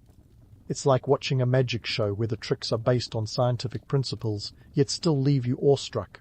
And if you think about it, isn't that what makes history so captivating? It's a collection of stories where the improbable meets the possible, where human ingenuity defies the odds. Economically, the Mayans leveraged their astronomical knowledge to maintain an agrarian economy that thrived for centuries. By aligning their agricultural practices with celestial cycles, they maximized yields and minimized risks, a strategy that would make any modern-day economist nod in approval. It's a reminder that even in today's tech-driven world, sometimes the best solutions are written in the stars. The Mayans knew that time wasn't just money, time was survival, prosperity, and harmony with the natural world. Politically, the elites wielded their astronomical knowledge like a tool of influence. Imagine a world where the ability to predict an eclipse was akin to having a hotline to the gods. It's akin to modern politicians claiming divine endorsement for their policies. Only this time, the stars were the campaign managers. The rulers of cities like Tikal and Kopan understood that to control time was to control their people. It's a timeless tale of power, one that echoes through the ages and into our own political arenas, where perception often trumps reality. As we wrap up this cosmic journey, let's not forget the human element. The Mayans were as fallible as any civilization. Despite their celestial wisdom, they faced challenges that ultimately led to their decline. Environmental stresses, resource depletion, and political turmoil were as much a part of their story as their grand pyramids and intricate glyphs. It's a sobering reminder that no matter how advanced a society, it must balance its ambitions with its resources. A lesson as relevant today as it was a millennium ago. So, what do we take away from the Mayans and their celestial legacy? Perhaps it's an invitation to view time not just as a sequence of moments, but as a tapestry of cycles and possibilities. In a world where we're often racing against the clock, the Mayans remind us to look up, to find our place within the cosmic dance, and to appreciate the mysteries that still elude us. Their story is a testament to human curiosity and creativity, a reminder that while we may never fully decode the universe, we can always strive to understand our role within it.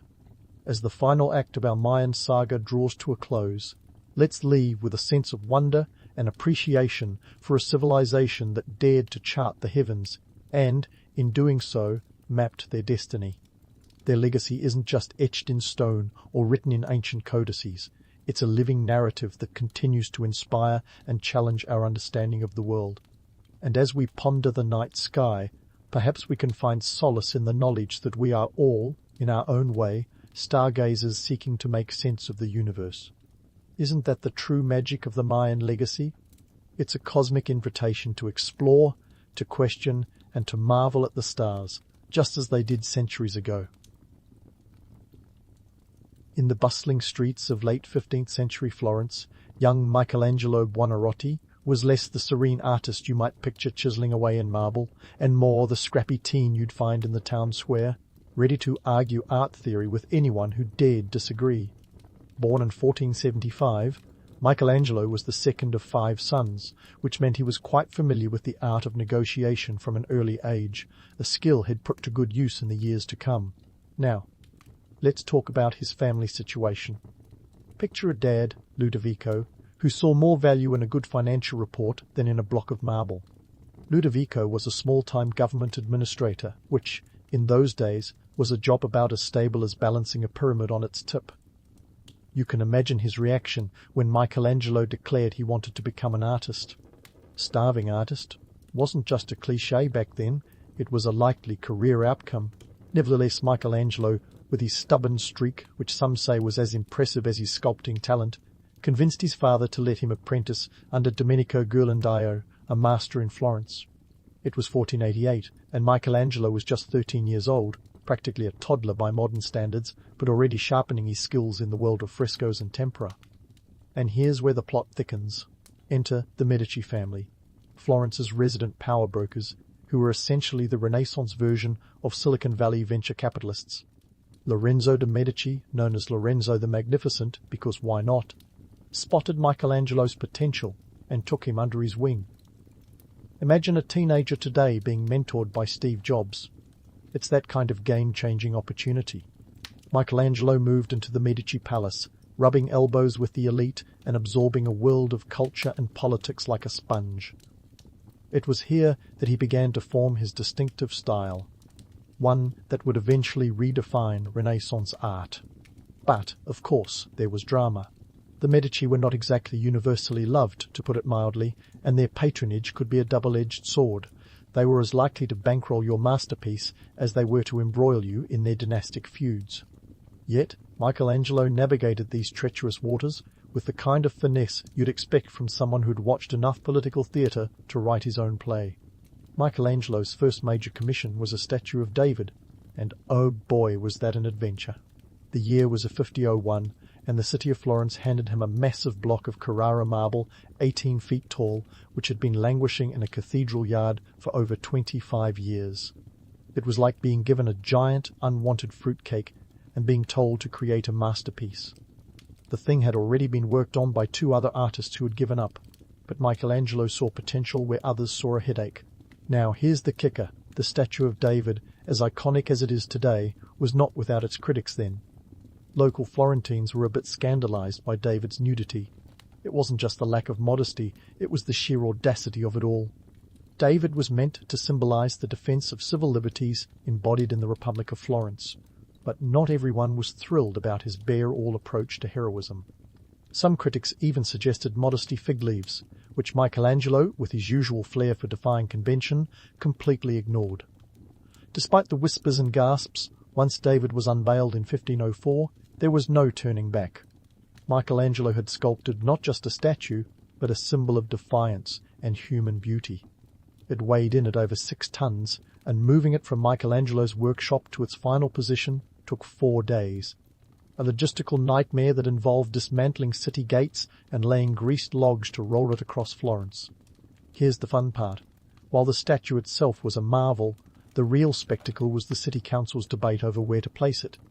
They argued over the placement like it was the last slice of pizza at a family dinner.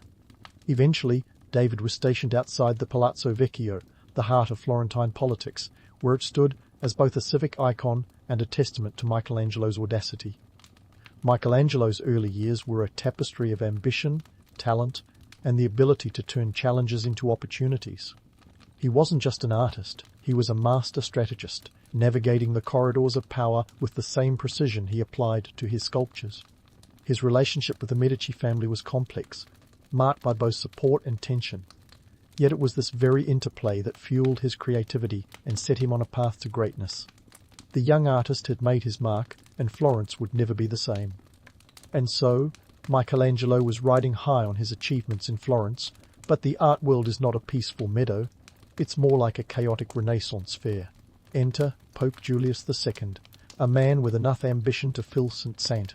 Peter's Basilica and a personality that could charitably be described as forceful.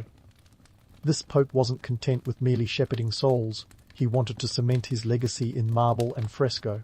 Known as the warrior pope for his love of military campaigns, Julius II had a knack for commissioning grand projects, and he had his sights set on Michelangelo. Now, you might think that getting a call from the pope is a career highlight, but for Michelangelo, it was more like being summoned to the principal's office.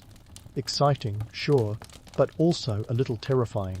Julius II wanted a tomb, a project that Michelangelo initially leaped at because what artist wouldn't want to create a pope's eternal resting place?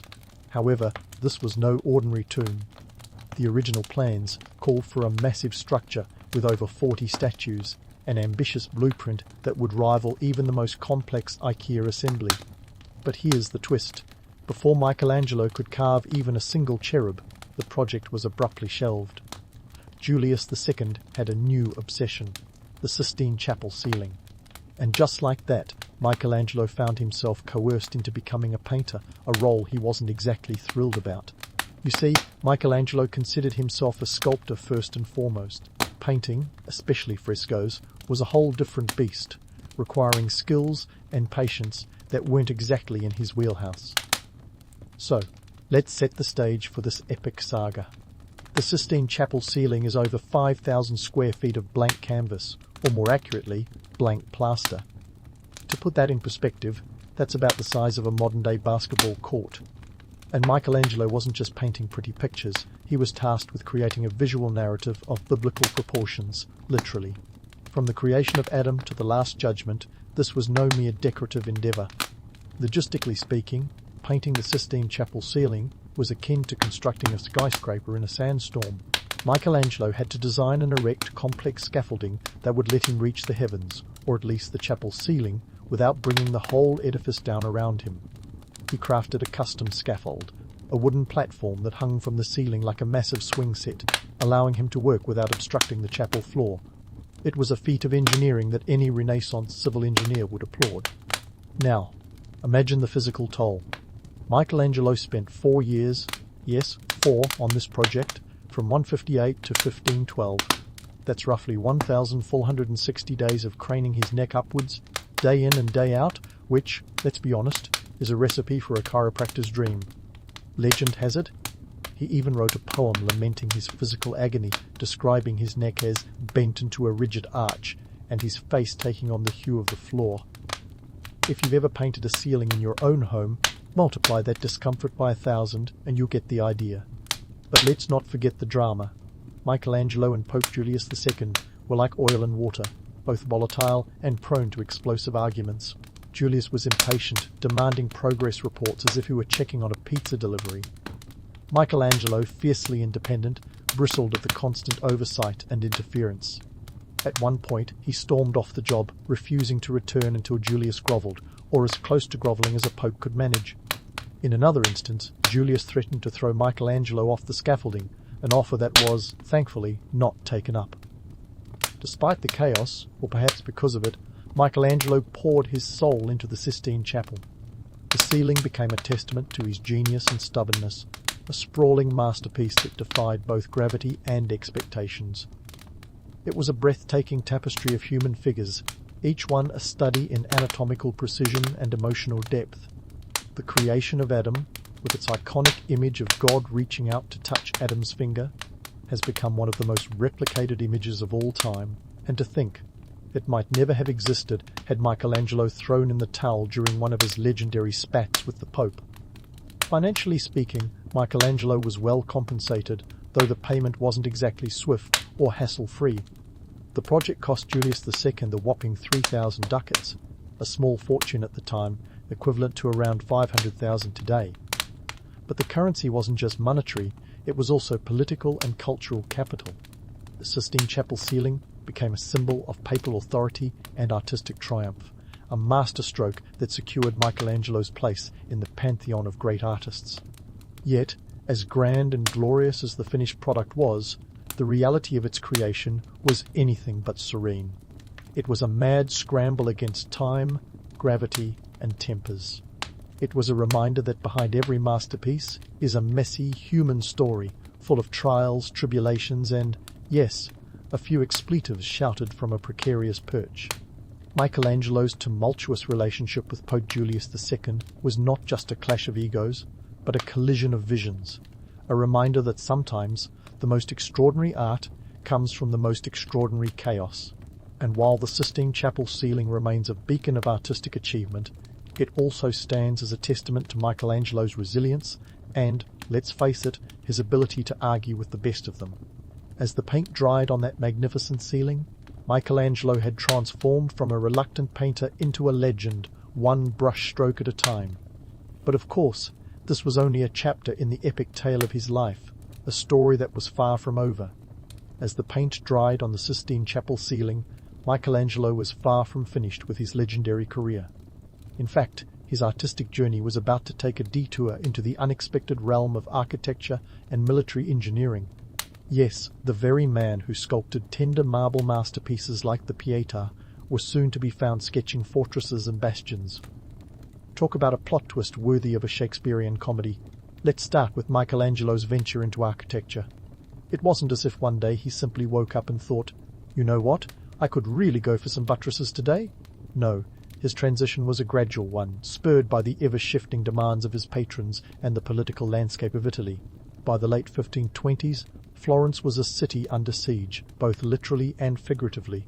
The Medici had fallen from power, and the city was embroiled in a struggle to maintain its independence against the backdrop of a chaotic Italy.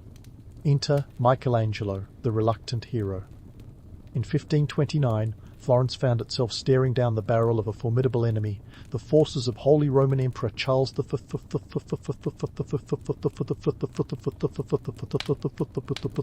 While Michelangelo's contemporaries were more likely to be found brandishing chisels than swords, he was appointed as the city's military engineer, a role that would make even the most versatile artist's head spin.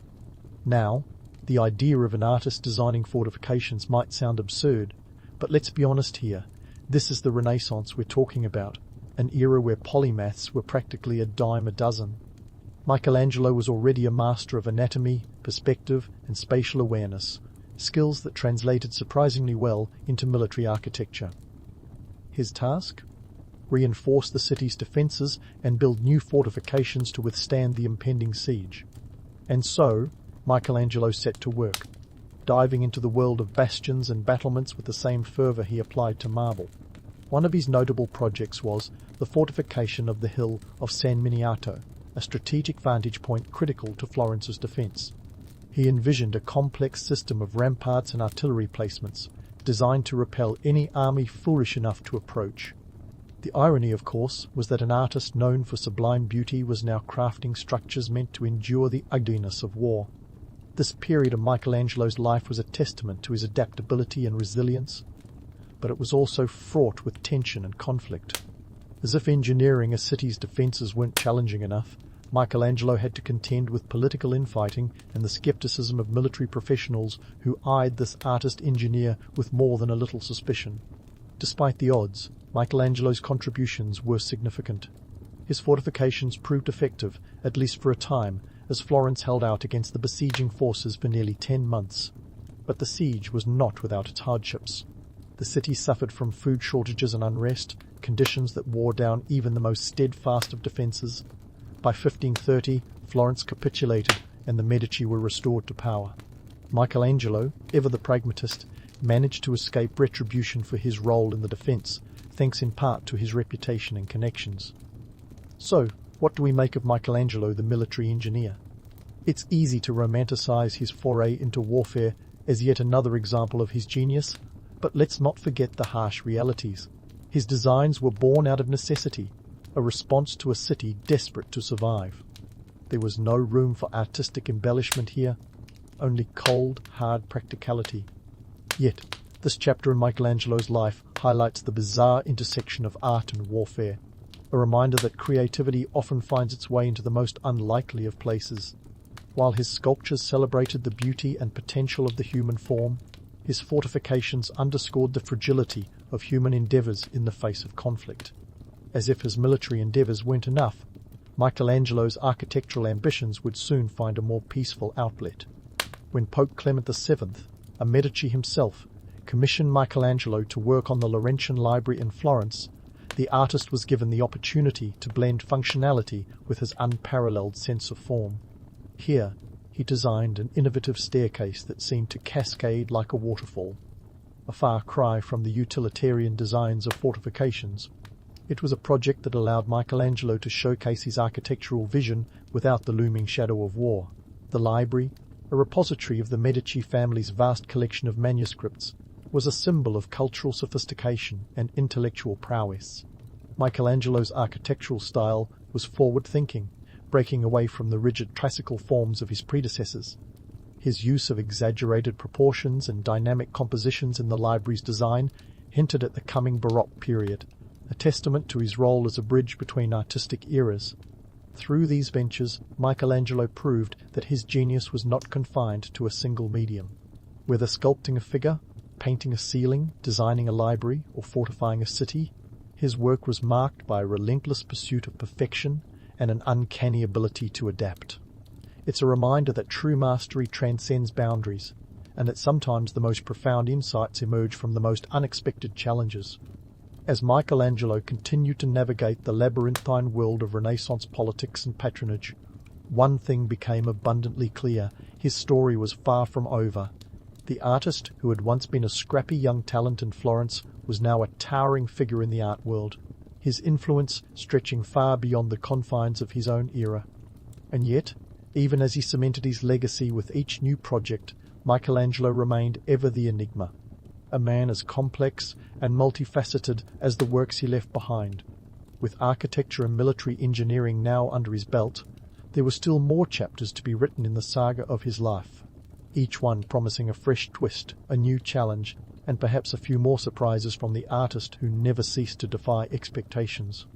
As Michelangelo continued to navigate the labyrinthine world of Renaissance politics and patronage, one thing became abundantly clear: his story was far from over. The artist, who had once been a scrappy young talent in Florence, was now a towering figure in the art world, his influence stretching far beyond the confines of his own era. Yet, even as he cemented his legacy with each new project, Michelangelo remained ever the enigma, a man as complex and multifaceted as the works he left behind.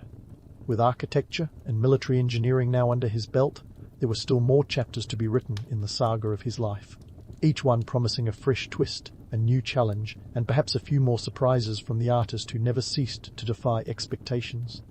Fast forward to Michelangelo's later years, a time when his reputation was as chiseled as his statues, solid but with some rough edges. Into the Medici Chapel in Florence, a project that would consume much of his energy and test his patience like a Renaissance reality show. The chapel, intended as a mausoleum for the Medici family, was commissioned by Pope Leo X and later pursued by Pope Clement VII, both of whom shared a last name and a penchant for grandeur. Michelangelo's task was to design and sculpt tombs for members of this illustrious family, a job that was as much about navigating egos as it was about artistry. Now, you might think working on a chapel would be a peaceful gig, but this was no serene retreat into spiritual contemplation. Oh no, it was more like a high-stakes game of whose ego is bigger.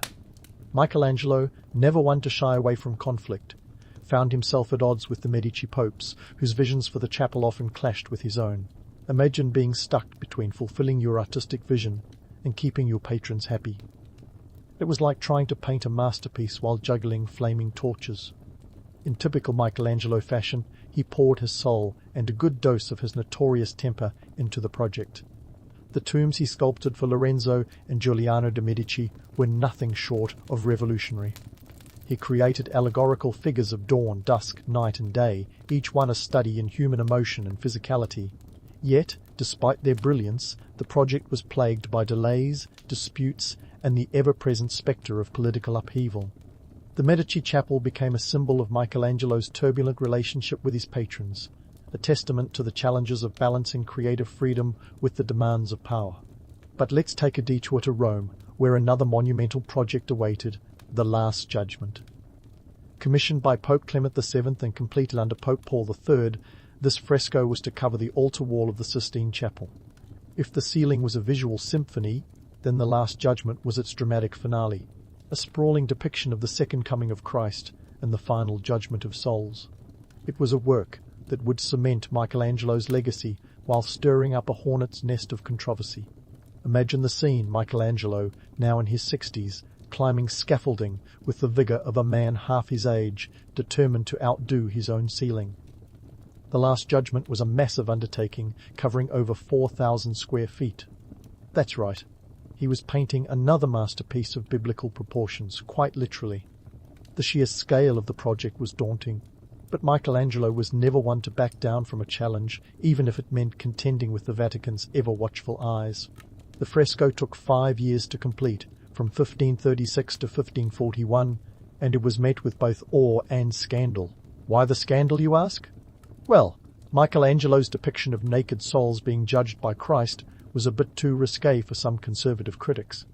They were less than thrilled with the abundance of nudity, which they deemed indecent for such a sacred space. Pope Paul III, however, was a fan of Michelangelo's bold vision and defended the work against calls for censorship. Still, the controversy lingered, and the Church eventually commissioned the painter Daniele da Volterra, nicknamed Il Braghettone, or the Breeches Maker, to paint over the offending bits with strategically placed drapery. Talk about a Renaissance version of photoshopping. Michelangelo's later years also saw him cultivating a reputation as a cantankerous genius. He wasn't shy about speaking his mind, often to the detriment of his relationships with patrons and peers. Stories abound of him insulting cardinals, refusing commissions he deemed beneath his talents, and generally marching to the beat of his own drum. One famous anecdote tells of a cardinal who, upon criticizing The Last Judgment, received a sharp rebuke from Michelangelo, who pointedly suggested that God had already judged the cardinal's taste in art.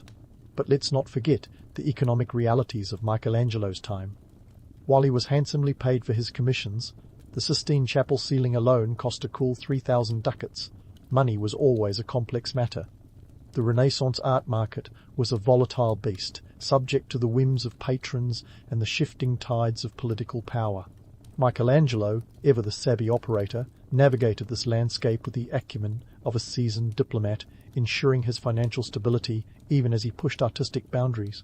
As the years went by, Michelangelo's legacy continued to grow, but so did the shadows of controversy and criticism. His work was often polarizing, praised for its technical brilliance yet criticized for its daring departures from tradition. He was a man who defied conventions, who dared to paint the human form in all its raw beauty, and who wasn't afraid to ruffle a few feathers along the way. So, what do we make of Michelangelo in his later years? He was a master of reinvention, constantly evolving and adapting to the challenges of his time. Whether sculpting, painting, or designing, he remained a force of nature, a testament to the enduring power of creativity in the face of adversity. His story is a reminder that genius is never static, but a dynamic force that thrives on pushing boundaries and defying expectations. As Michelangelo's life drew to a close, he left behind a legacy that would inspire generations to come. Yet, his story wasn't quite finished. There were still more chapters to be written, more masterpieces to be created, and more controversies to stir. A fitting end for an artist who never settled for anything less than greatness. As Michelangelo's story inches toward its final act, it's tempting to imagine the artist riding off into the sunset, a marble chisel slung over his shoulder and an adoring crowd waving him on. But let's not kid ourselves, the Renaissance wasn't a Disney movie. Michelangelo's legacy was built on more than just dramatic flair and genius. It was a complex mosaic of ambition, rivalry, and, yes, a fair bit of backroom deal-making. First, let's tackle the myth of the solitary genius, that romantic vision of Michelangelo as the lonely artist, labouring in solitude, battling marble and paint with only his genius for company. The truth? Michelangelo was surrounded by a bustling network of assistants, patrons, and sometimes frenemies. These relationships shaped his career as much as his own talent did. Sure, he preferred to work alone. Artists have their quirks, but you don't paint the Sistine Chapel without a small army of helpers mixing plaster and grinding pigments. And while we're at it, let's not forget the influence of his patrons, whose deep pockets and political clout paved the way for many of his masterpieces. call it what you will, but Michelangelo's brilliance was as much a product of collaboration as it was of individual genius. Speaking of patrons, the Medici family loomed large in Michelangelo's life like a Renaissance reality show that refused to be cancelled. Their political power and economic influence were a double-edged sword, providing Michelangelo with opportunities while embroiling him in their dynastic dramas. Lorenzo de' Medici, in particular, was more than just a sponsor. He was a mentor whose support helped shape Michelangelo's early career. But the Medici were no saints. They were power players in a city where art and politics danced an intricate tango. Michelangelo had to navigate these treacherous waters, balancing creative integrity with the demands of his patrons. It was a delicate act, more Cirque du Soleil than straight-up ballet. Now, let's unravel the economic context. Renaissance Italy wasn't just the birthplace of art, it was a hotbed of commerce and trade. The art market was a living organism, pulsating with the rhythms of supply and demand. Michelangelo was savvy enough to understand this. He knew that art was both a commodity and a calling, a balancing act between artistic vision and financial viability. When he sculpted the Pietà for Cardinal Jean de Bilhers, it wasn't just a spiritual undertaking, it was a business transaction.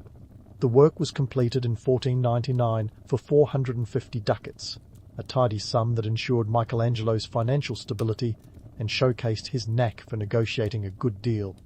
Renaissance art wasn't just about beauty, it was about economics, and Michelangelo played that game like a maestro.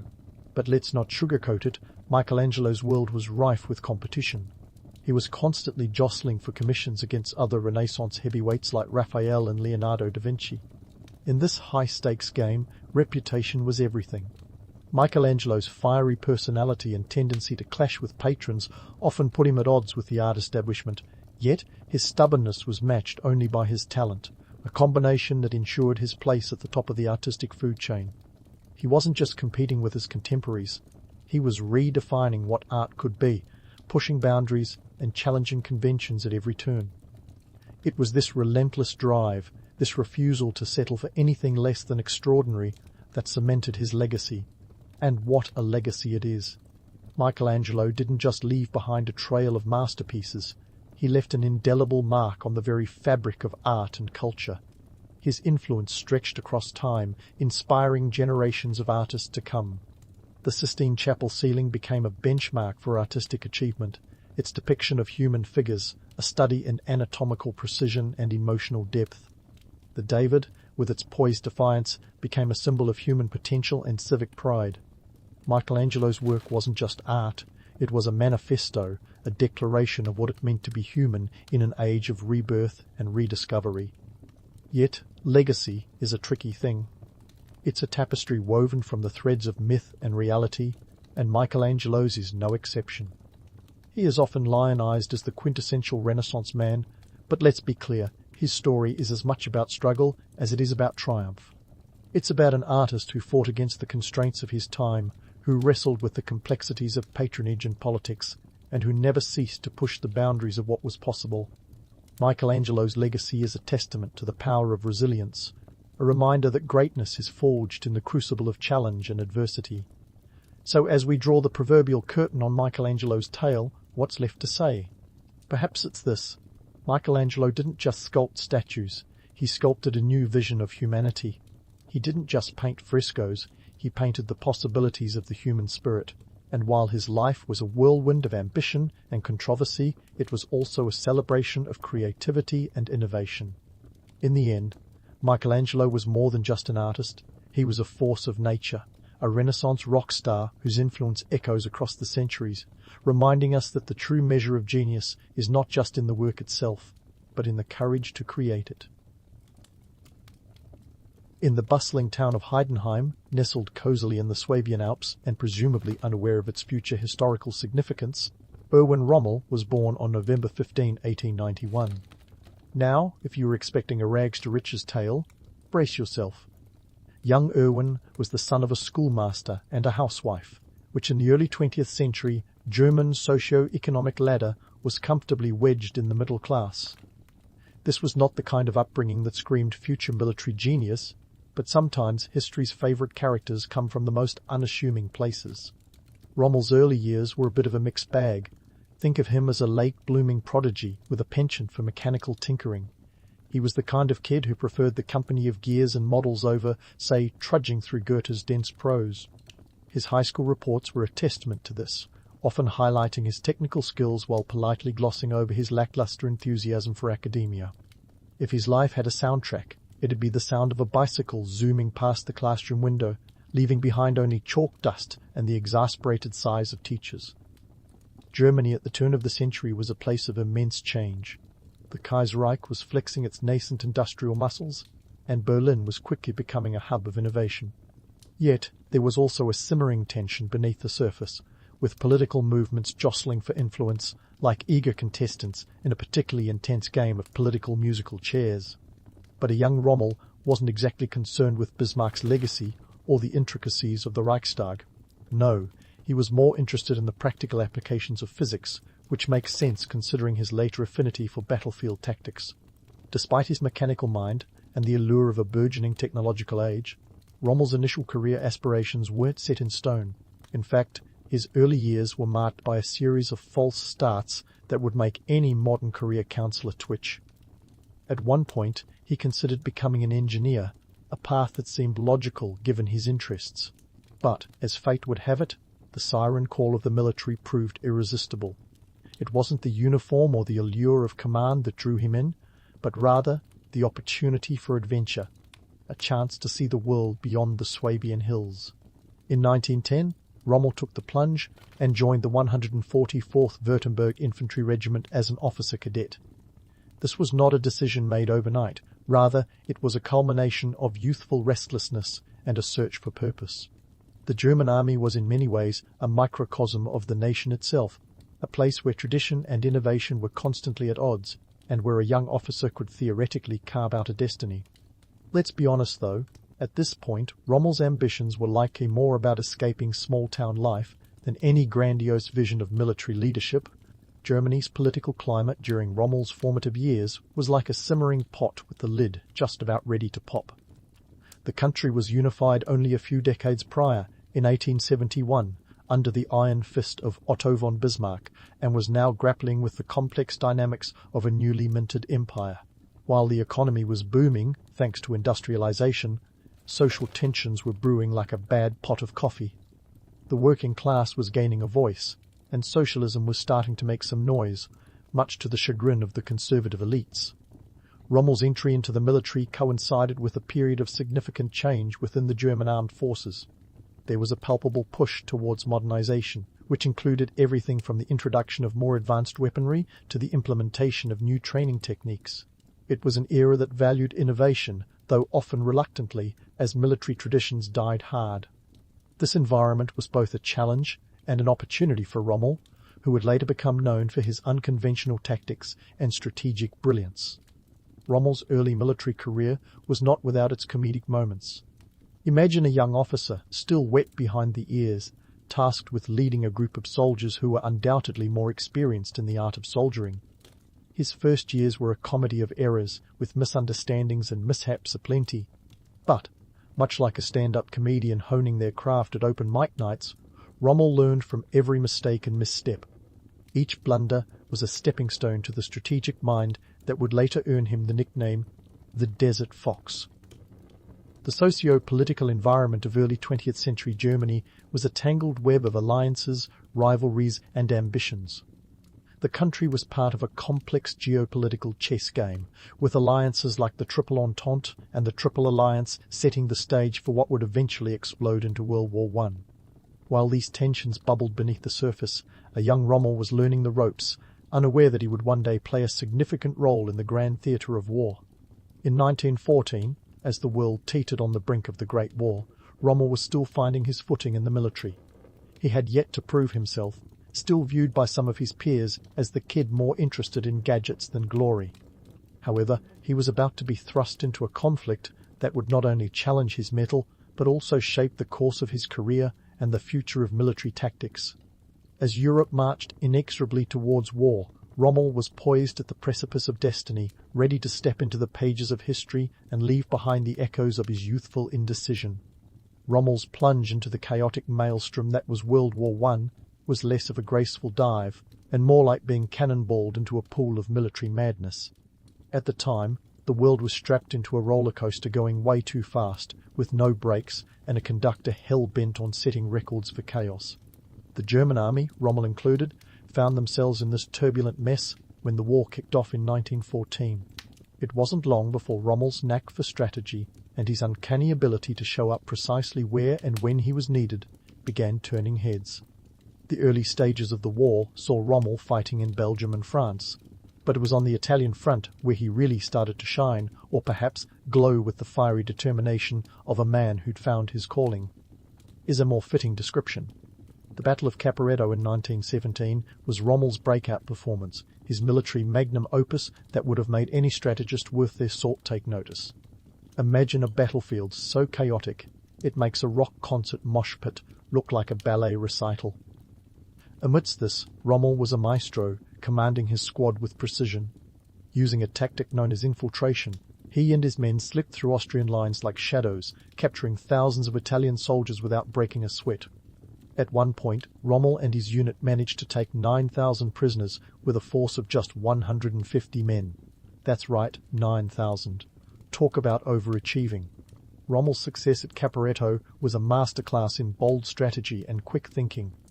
He used the terrain to his advantage, maneuvering his troops through the mountainous landscape with a finesse that had previously been reserved for nature documentaries about mountain goats. His actions were so effective that they contributed to one of the most significant military victories on the Italian front. And yet, as thrilling as it all sounds, it's important to remember the grim realities. For every victorious maneuver, there were countless lives lost, and the chaos of war was unforgiving to those who misstepped. By the end of World War I, Rommel had risen to the rank of captain, a testament to his tactical brilliance and his ability to find opportunity in chaos. But let's not get carried away with the heroic narrative. The war was a brutal, blood-soaked affair, and Rommel's rise was as much about survival as it was about strategy. The battlefield was a crucible, forging leaders from those who could endure its relentless challenges. Rommel's experiences in the war were less about glory and more about grit, determination, and a willingness to adapt in the face of overwhelming adversity. Now, let's pause for a moment and consider the seeds of the Rommel legend. The moniker, Desert Fox, wasn't coined until World War II, but the origins of his cunning reputation can be traced back to these early exploits. He was known for his ability to think several steps ahead, his willingness to take calculated risks, and his talent for turning the tide of battle with seemingly simple maneuvers. These qualities made him a formidable opponent and laid the groundwork for the legend that would follow him into the deserts of North Africa. But let's not get too carried away with the romanticism of it all. The myth of the military genius often glosses over the harsh realities of war, the mud, the blood, the agonizing cries of the wounded. Rommel's story, while undoubtedly one of tactical brilliance, is also a story of survival and the grim determination to persevere in the face of unimaginable hardship. The romanticized view of his exploits often neglects the economic and political context that shaped the war. Germany at the time was a nation struggling under the weight of a prolonged conflict. Resources were stretched thin, and the war effort was sustained not just by strategic victories, but by the sheer willpower of those fighting on the front lines. As the war drew to a close, Rommel returned to a country grappling with defeat and the harsh terms of the Treaty of Versailles. The economic impact of the war was devastating, with Germany facing crippling reparations and a shattered economy. The political landscape was equally turbulent, a powder keg ready to explode into the chaos of the Weimar Republic. Rommel, like many soldiers returning from the front, found himself in a nation on the brink of collapse, a far cry from the romanticized notions of victory and heroism that had drawn him to the military in the first place. In the years that followed, Rommel would continue to serve in the German military, navigating the complex and often treacherous waters of post-war Germany. His experiences in World War I were a crucible that shaped him into the military leader he would become, but they also served as a stark reminder of the brutal realities of war. The legend of the Desert Fox would continue to grow, fueled by his exploits in World War II, but the origins of that legend were rooted in the gritty, unforgiving battlefields of the First World War. As we look back on Rommel's early military career, It's tempting to see only the legend, the cunning strategist, the master of the battlefield. But beneath that legend lies the story of a man who rose through the ranks, not just because of his tactical brilliance, but also because of his resilience, his willingness to learn from every mistake, and his ability to adapt in the face of overwhelming odds. The romanticized view of his exploits may be appealing, but the reality is far more complex, a testament to the harsh truths of war and the indomitable spirit of those who fight it. And so, the stage was set for Rommel's next act. Though he had proven himself a capable leader in World War I, the interwar years would bring new challenges and opportunities, shaping him into the legendary figure who would one day become the Desert Fox. As we leave the battlefields of World War I behind, it's clear that Rommel's story is far from over. The seeds of his future exploits have been sown, and the world is on the brink of yet another conflict that will test his mettle and redefine his place in history. Rommel's interwar years were like a plot twist in a long-running drama series. He was about to step into the unforgiving desert sands of North Africa, where the myth of the Desert Fox would either cement itself in legend or crumble like a sandcastle at high tide. But let's pump the brakes a bit and set the stage. The world had barely caught its breath after the Great War, when the drums of conflict started beating again in the late 1930s. Cue the ominous music. Enter World War II. Now, the North African campaign was not just a sideshow in the global conflict, it was a high-stakes chess game played on a board made of scorching sand and military ambition. Picture Europe as a pressure cooker ready to explode, and North Africa as the valve that needed careful manoeuvring. Rommel, with his penchant for bold strategies, was tapped to lead the Afrika Korps in February 1941, and his arrival was not exactly a quiet entrance. He hit the ground running, or more accurately, blitzing. The Afrika Korps was initially tasked with supporting the Italian forces who were, let's say, having a bit of a rough time against the British Commonwealth forces. Rommel's debut in the desert was like a rock star showing up to save a faltering band. His early victories were nothing short of dazzling. In a matter of weeks, he had the British on the back foot, pushing them over 800 kilometres back to the Egyptian border. But before we get carried away with the image of Rommel as a military magician, let's take a closer look at the realities behind the curtain. Rommel's strategic innovation was as much about necessity as it was about genius. The North African desert was as hostile an environment as one could imagine, a barren, unforgiving expanse where even the most basic needs, like water and fuel, became logistical nightmares. Yet Rommel turned these challenges into opportunities. He employed a form of mobile warfare that took advantage of the desert's vastness, moving his forces with a speed and agility that left his opponents reeling. It was reminiscent of his infiltration tactics at Caporetto, but on a grander, sandier scale. However, let's not ignore the elephant in the desert, supply lines. They were Rommel's Achilles heel, a logistical nightmare that would haunt him throughout the campaign.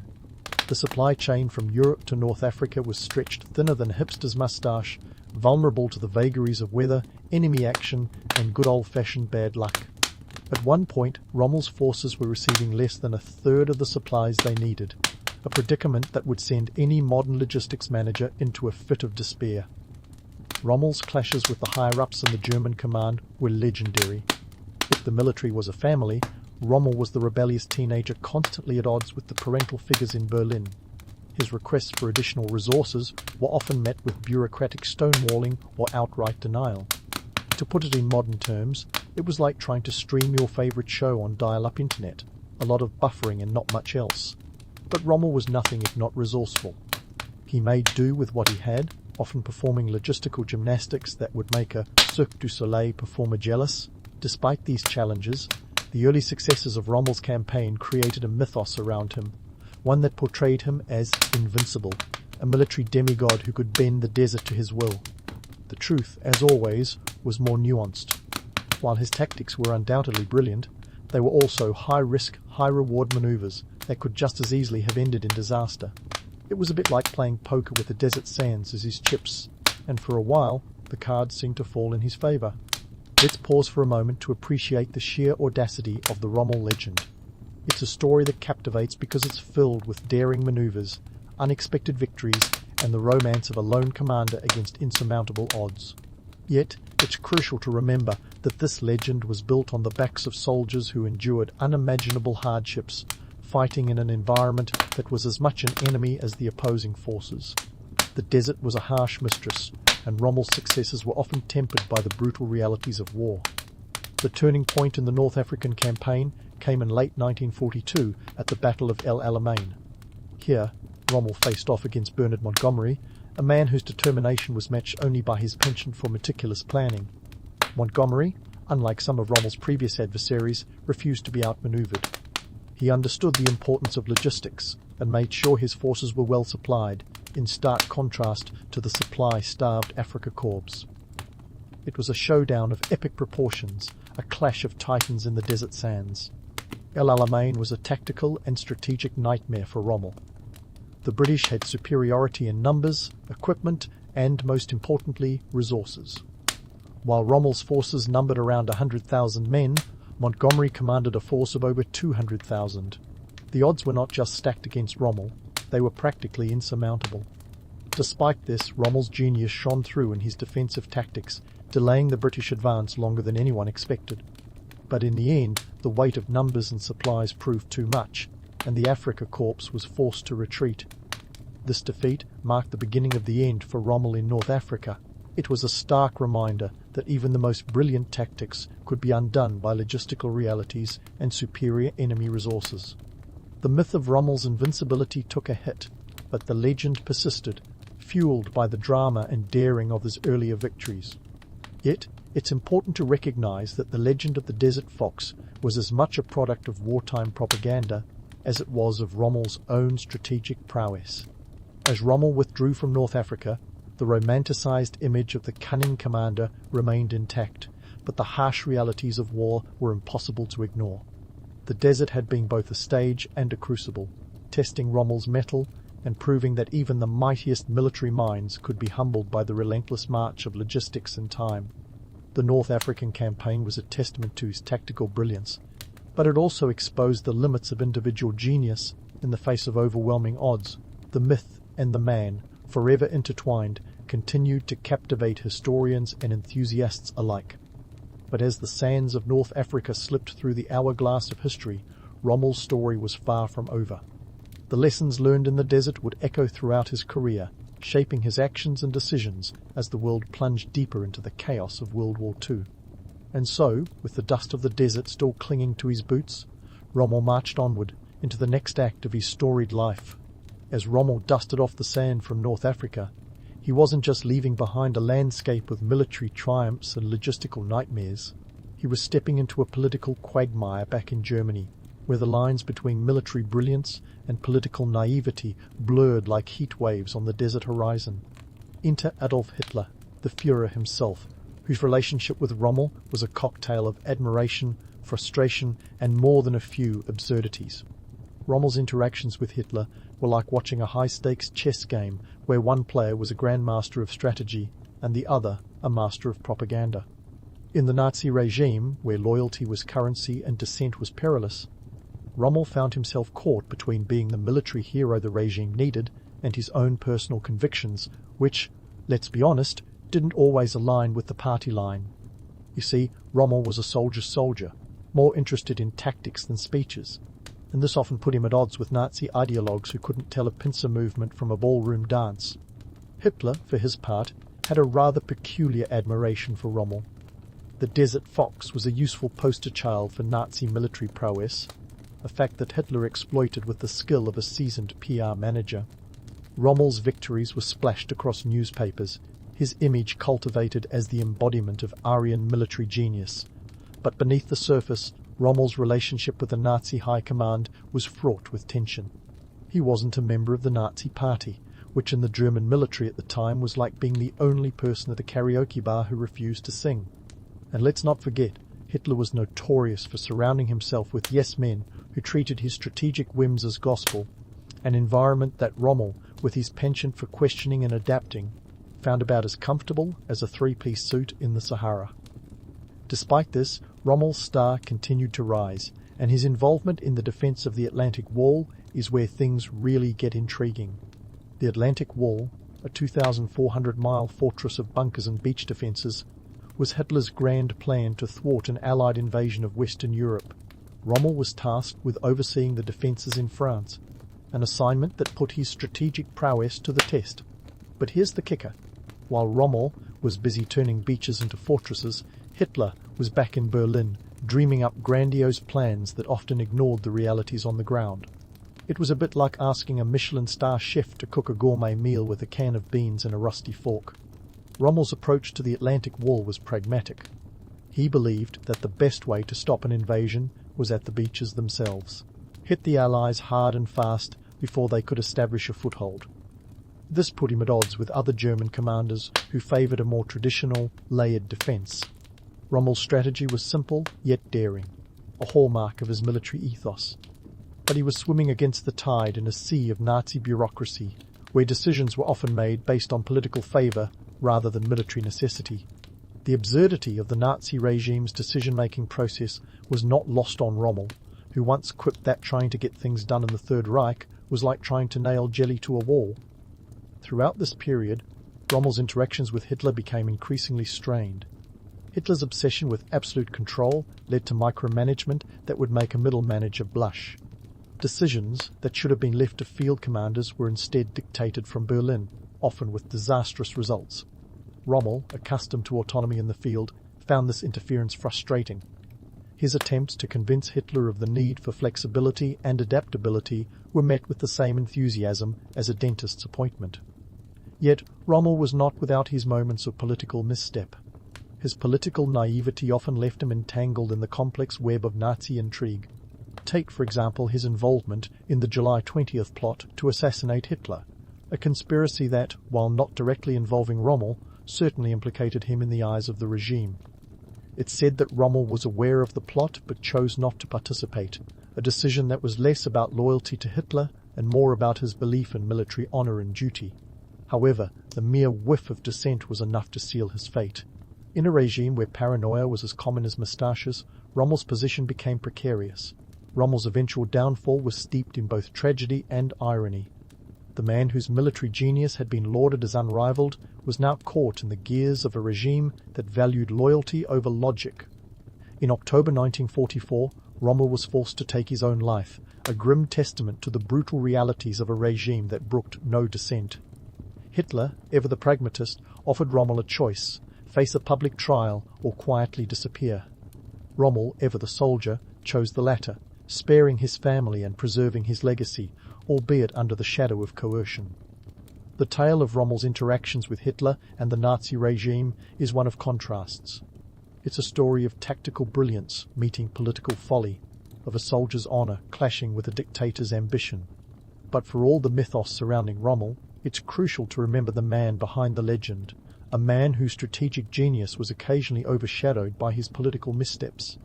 In the end, Rommel's story serves as a poignant reminder that even the most revered figures in history are, at their core, human, flawed, complex, and ultimately shaped by the forces of their time. As we leave Rommel's tale suspended in the balance, his legacy remains a topic of debate among historians and military enthusiasts alike. Was he a brilliant tactician undone by political naivety, or a man out of step with the times? Perhaps the truth lies somewhere in between, in the grey areas where history and myth collide. As we prepare to delve into the next chapter of Rommel's life, one thing is certain: the story of the Desert Fox is far from over. There's more to uncover, more myths to debunk, and more insights to glean as we continue to explore the life and legacy of one of history's most enigmatic figures. As we turn the page on Rommel's story, it's clear that history often writes its own punchlines, and they're rarely funny, more like a tragicomic opera where the arias are sung by generals and politicians alike. Rommel, the ever-ingenious tactician, found himself entangled in the July 20th plot against Hitler, a coup attempt that was less Ocean's 11 and more Keystone Cops. The conspiracy was an audacious plan by some within the German military to rid the world of Hitler, whom they saw as steering Germany towards a catastrophic end. It's as if they suddenly realized the captain of their ship was blindfolded and steering towards an iceberg. Rommel's involvement in this plot is a subject of heated debate, much like arguing whether pineapple belongs on pizza. The consensus is murky. While there's no concrete evidence he was knee-deep in the planning, he certainly knew about it. documents and testimonies suggest he was approached and, though he didn't actively participate, expressed support for a post-Hitler Germany. His motivations were likely a cocktail of patriotism and pragmatism, mixed with a healthy dose of self-preservation. In the end, the plot failed spectacularly, and the Nazis, never ones to pass up a good purge, rounded up anyone remotely connected. With the July 20 plot's spectacular flop, Rommel found himself in a sticky situation that no amount of tactical genius could untangle. Hitler, who had survived the assassination attempt with little more than a bruised ego and a singed uniform, was out for blood. Rommel, once a darling of Nazi propaganda, was now a liability. It was like watching a favourite reality TV star fall from grace. The public loved the drama, but it was a nightmare for the person involved. In October 1944, Rommel was given an ultimatum: face a public trial that would likely end in execution, or take his own life to spare his family the disgrace. In a grim twist of fate, the man who had outmaneuvered armies was outmaneuvered by political intrigue. He chose the latter, swallowing a cyanide pill on October 14, 1944, as his family waited in the next room. It was a tragic end for a man whose life had been defined by the battlegrounds he commanded. Now, let's grapple with the elephant in the room, Rommel's legacy. The romanticized image of the desert fox is like a vintage movie poster, iconic, yet glossing over the complexities of the plot. Rommel's tactical brilliance is beyond dispute.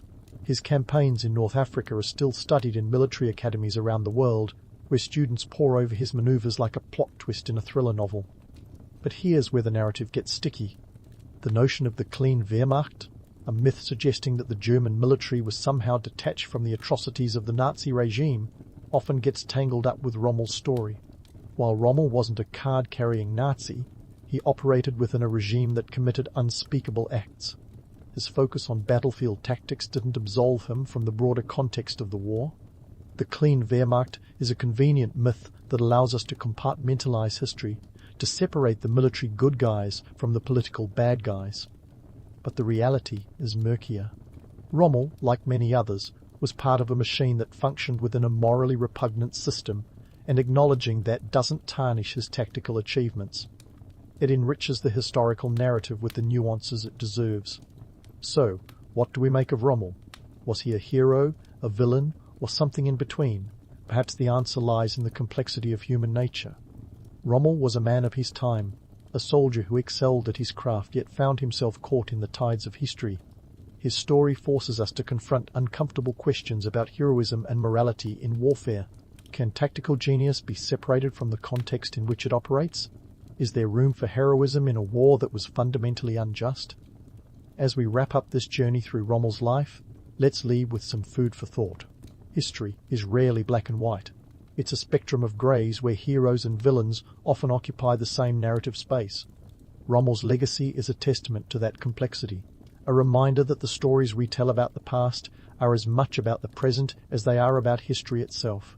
His life invites us to examine the myths we create and the truths they obscure, to question the lines we draw between honor and ambition, courage and compliance.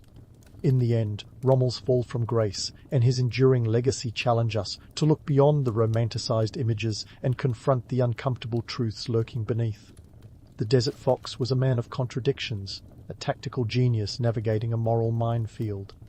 His story is a poignant reminder that history is not a collection of neat narratives, but a tapestry of human experiences, each thread woven with its own shades of light and dark. So, as we close the book on Rommel, let's carry forward the lessons of his life, not as tidy conclusions, but as ongoing questions in our exploration of history and humanity.